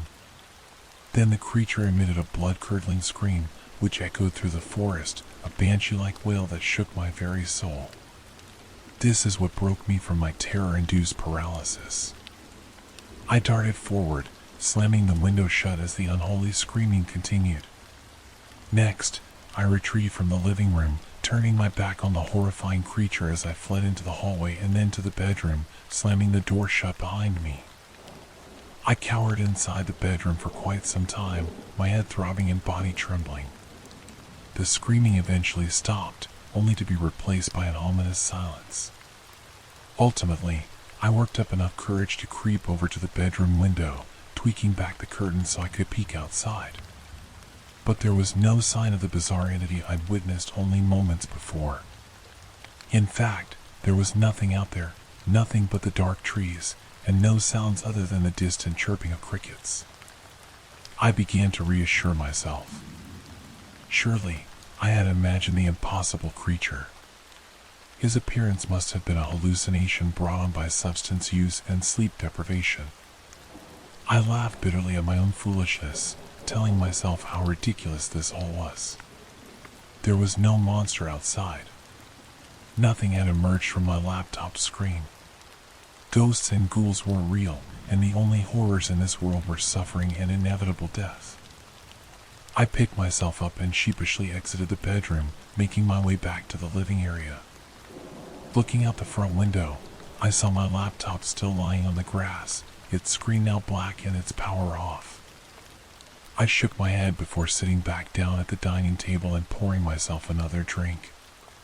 The delusion had at least proved to be an exciting interlude, enough to get my blood pumping. But now it was over. I had nothing to look forward to other than a depressing night of heavy drinking and self-pity. Or at least, that's what I thought. But as I downed yet another vodka, I was interrupted by a loud knocking on the front door, a shock that made me jump up from my chair. Needless to say, I wasn't expecting visitors, and my mind instantly returned to the entity which I'd assured myself wasn't real. There surely couldn't be a connection. But still, who would be out here at this time of night? For a while, I remained silent, hoping that the unwanted visitor would give up and leave. But this didn't happen. Instead, the knocking only grew louder and more intense until I thought the door would come off its hinges. Finally, I had enough, jumping up from my chair and stomping out into the corridor, my blood pumping with adrenaline and fear. "Who's there?" I shouted once I reached the door. The banging abruptly ended, followed by a moment of ominous silence. And then the visitor replied to me through the closed door. I say replied, but in actual fact, he repeated my own words. "Who's there?" The voice had an uncanny and almost inhuman quality to it, and the stranger's tone sent a chill down my spine. "What the hell do you want?" was my next question, spoken through trembling lips. A short pause followed before the stranger once again repeated my exact words. "What the hell do you want?" What really freaked me out was the voice, still uncanny, except this time he was clearly mimicking my own tone and pitch.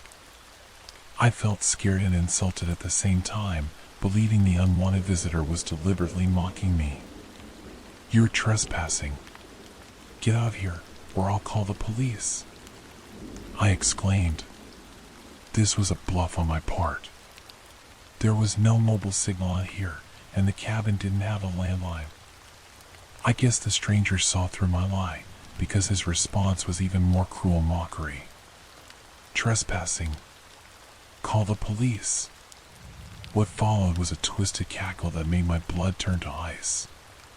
A moment later, He started banging on the door again, furiously trying to break through. My brain went into panic mode as I realized I had to defend myself. Running back into the living room, I grabbed the nearest thing I could use as a weapon, the half-empty vodka bottle. I moved back into the hallway with my makeshift weapon, but the banging had stopped. The front door was sturdy and it held up to the powerful assault, so I hoped the attacker had given up. But then I remembered the cabin had a back door, and I thought I'd left it unlocked. Fearfully, I retreated to the small kitchen, only to find my attacker had already entered. The figure standing before me was someone from a nightmare, or more specifically, a horror story of my own making. I recognized him straight away, noting the close similarities to the description in my writing: the leather jacket and denim jeans, disheveled and greasy dark hair, heavy stubble on his chin, and the twisted smile on his dry lips. And then there were his eyes, dark, terrible eyes filled with malice and rage. He was exactly how I envisioned him while writing.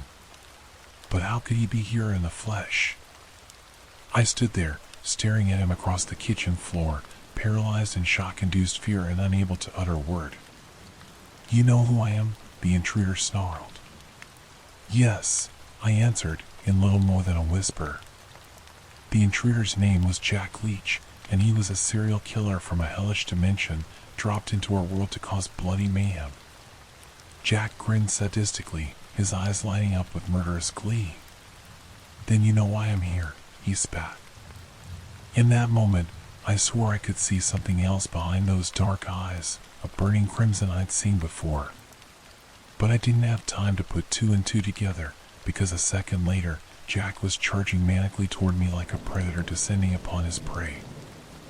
I acted on pure instinct, lashing out with the vodka bottle and striking my attacker on the head.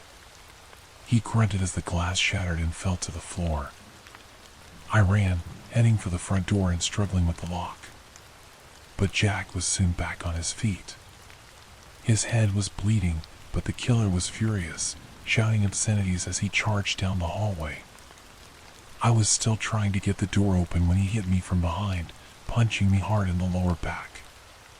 The pain shot through me as I crumbled onto the floor. But Jack didn't hesitate. He kicked me mercilessly while I was down. Next, he grabbed me roughly by the shirt, throwing me across the floor with unbelievable strength. My whole body hurt, but I didn't want to give in. I couldn't let this monster end my life. I tried to stand up and fight, but Jack was too quick and too strong. In an instant, he was on top of me, pinning me to the ground while his huge hands wrapped around my throat. He started to squeeze, exerting enormous pressure as he slowly throttled me. Panic set in as I struggled desperately, but to no avail. I saw his hideous face looking down at me, spittle and blood falling from his mouth, and his dark eyes filled with madness. I grew weaker as my brain was starved of oxygen. The fight had been beaten out of me. Then I lost consciousness, my eyes shutting as the darkness took me. I shot up from the wood floor in a panic. But Jack wasn't there. The cabin door was open, and a cool breeze was blowing in. Had Jack gone? Had he left me for dead? My throat hurt like hell, and my body would be covered in bruises, but somehow, I was still alive. I'd been given a second chance, and I intended to take it. In an instant, I was up on my feet and sprinting outside. I went straight for my car, fumbling with my keys before I could get the door open and jump into the driver's seat. Next, I put the key in the ignition, but the engine wouldn't start. It was completely dead. I slammed my fists on the steering wheel in angry frustration and tried to think. Perhaps Jack, or whoever he really was, had deliberately sabotaged my car. Maybe he'd left me alive on purpose. The bastard was toying with me, working to prolong my suffering before he finally finished me off. I felt physically sick as I looked out into the dark forest, which had suddenly become much more sinister. What would I do now? I could try to escape on foot. Maybe I could make it to the road and flag someone down. but I didn't fancy my chances of making it through the woods, not with him still out there. I nervously looked back toward the cabin. It pained me to return there, given the horrific attack I'd just suffered. But I reckoned my best chance was to barricade myself inside and try to hold out until daybreak. So, slowly and cautiously, I got out of the car and made my way back to the cabin, securely locking the front door behind me before repeating the process with the back door. But I made a critical mistake. I'd forgotten to check the cabin's interior. And when I retreated into the living room, he was there waiting for me, sitting comfortably on the couch with a grin on his lips. The intruder waiting for me on the living room couch wasn't Jack. It took me a moment to realize, such was my near total shock. But the entity seated before me was yet another creation from one of my stories. His name was Mr. Schwartz, and he masqueraded as a door-to-door salesman, although his true agenda was very sinister. His appearance was almost the exact opposite of Jack Leach. Schwartz was well dressed in a finely tailored suit, with shined shoes and a bright red tie. He was undeniably handsome, clean-shaven with his blonde hair slicked back.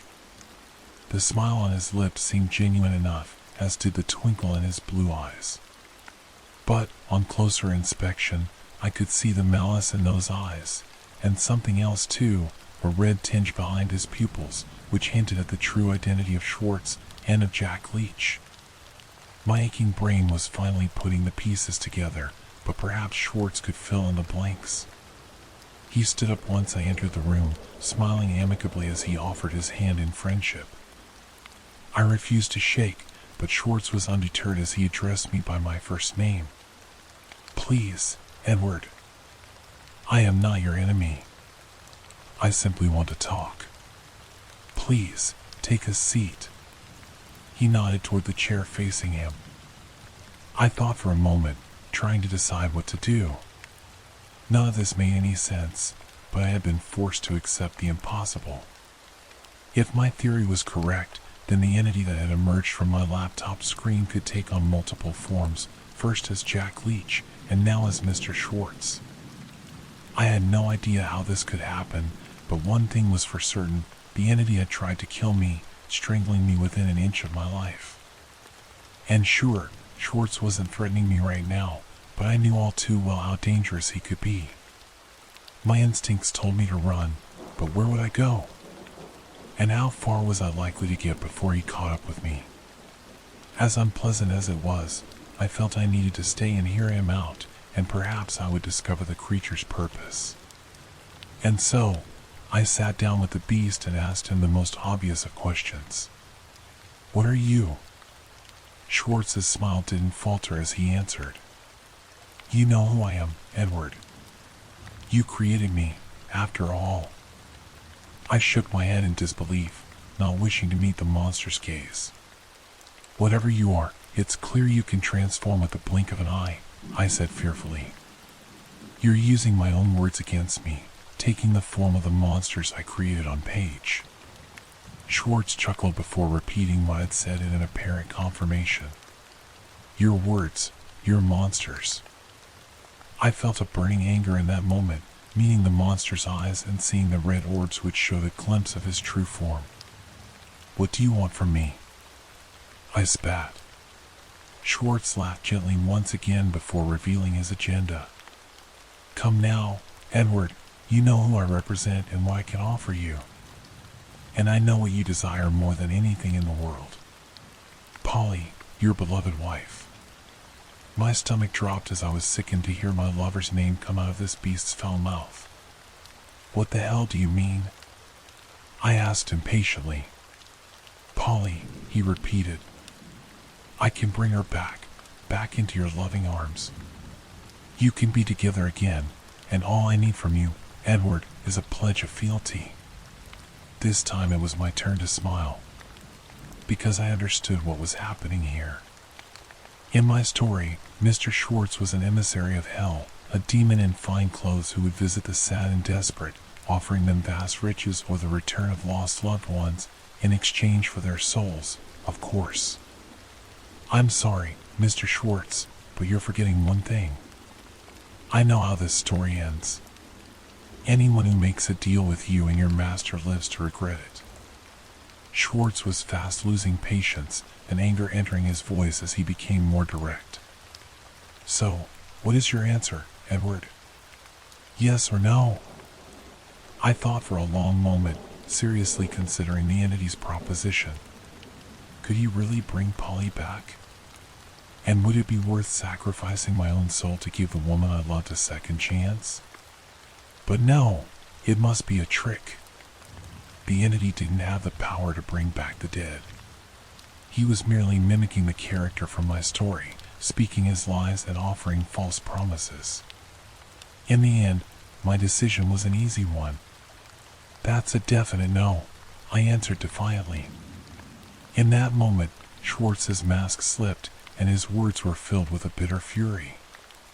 You damned fool, he spat, rising from his chair and pointing aggressively in my direction. I offer you the chance to save your wife, and you're too much of a coward to take it.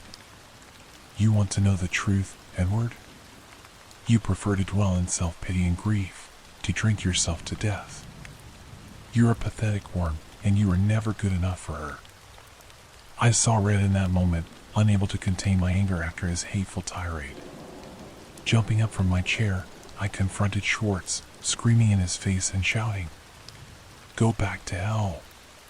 But my act of angry defiance was ill-advised, and Schwartz responded with violence. In an instant, his true face was revealed, that of a wicked demon with darkness in place of a soul. He roared with bloodthirsty fury before putting his claw-like hands upon me, shoving my body with immense strength. I hit the dining table hard, experiencing a shooting pain in the back of my head before I blacked out. Once again, I awoke to find myself alone, my head throbbing and my whole body aching, but I'd been left alive by the entity. I wondered why he was doing this to me. Did he enjoy tormenting me? Probably.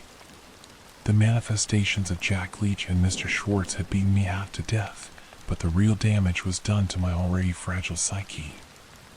I'd been in a bad way before I even arrived here, with my grief consuming me and destroying what little was left of my sad life. But the torture inflicted upon me by this hellish entity had pushed me over the edge. Schwartz's words in particular had really hurt me, and I couldn't get them out of my mind. He called me a coward, a pathetic worm, said I was never good enough for Polly. Maybe he was right. What hope did I have now? What would my life be without Polly? A living hell, that's what. I picked myself up off the floor, seeking out another vodka bottle from the kitchen as I tried to ease my pain with alcohol. I took a long swig while stumbling into the corridor, but I froze once I saw the entity's latest horrific manifestation. The figure stood tall in the hallway, blocking the way to the door.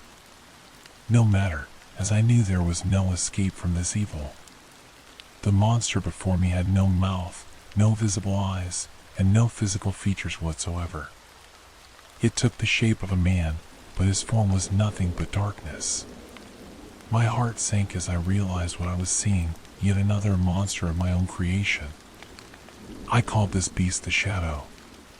He had no other name, but what he represented was despair and death.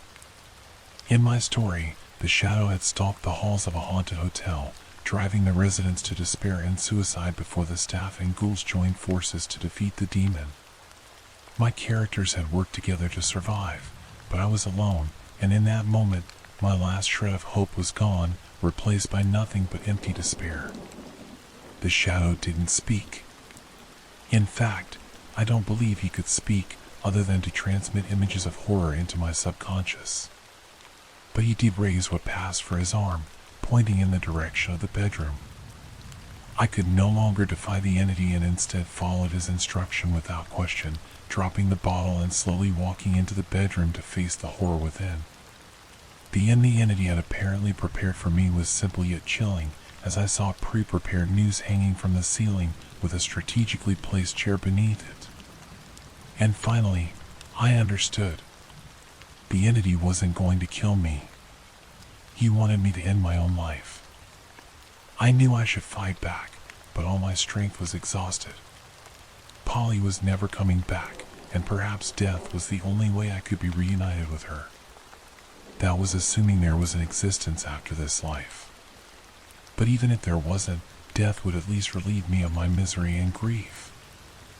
I could see no other way out at this point, and so I decided to give the entity what he wanted, stepping up on the chair and securing the noose around my bruised neck as the shadow watched silently from the doorway, a flash of red appearing in the darkness where his eyes should be. I paused for just a moment, my last thought being of Polly and how much I missed her. Then I kicked the chair out from under me. The noose tightened around my throat, and once again my brain was deprived of oxygen. Reflexes kicked in as I fought against the rope. But the noose was too tight. I began to black out, feeling sure that my end was finally here. But suddenly I heard a loud snap, and next I was falling, my body hitting the ground hard. There was another lost period in my memory before I pulled myself up, coughing and spluttering as I tore the noose from my neck. I looked up in astonishment, realizing that the rope had indeed snapped. Why had this happened? Hadn't the entity wanted me dead? Or was this another one of his torturous tricks? I was still on my knees, tears in my eyes as I was overwhelmed by pain. But then I heard a soft, reassuring voice call out to me, a voice I thought I'd never hear again. "Eddie, please don't cry. It's going to be okay." I looked over to the bed in astonishment, and there she was, Polly, my Polly. She was under the covers, not in full health but still with color in her face, like she'd been in those better days in the hospice before her terminal decline. I was awestruck by her beauty, my broken heart filled with the passions of old as I remembered all the treasured memories from over the years. I immediately pulled myself up and went to her side, taking the hand Polly offered me, savoring the familiar warmth of her palm. I used my other hand to gently brush back her beautiful hair, and I looked into her expressive brown eyes, my heart melting as I struggled to speak. "Polly," I eventually spluttered, "you don't know how much I've missed you."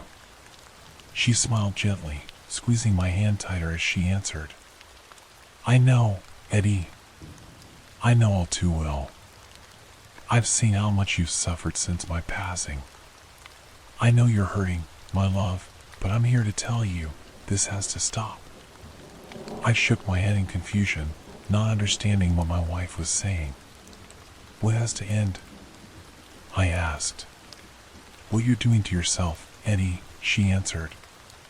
"The drinking, the isolation, all this self-destructive behavior. This isn't what I want for you, Eddie. I need you to process your grief and move on with your life." She paused momentarily, pulling me in closer as she whispered into my ear. "Everything that's happened tonight has happened for a reason," she explained. "It's been hell for you, and I'm sorry, but you need to go through the pain to get to the other side." Something clicked inside my head, and finally, I understood. My eyes teared up as my emotions overwhelmed me, and I struggled to splutter out my words. "I don't want to let you go, Polly. I know you don't, Eddie. But you must.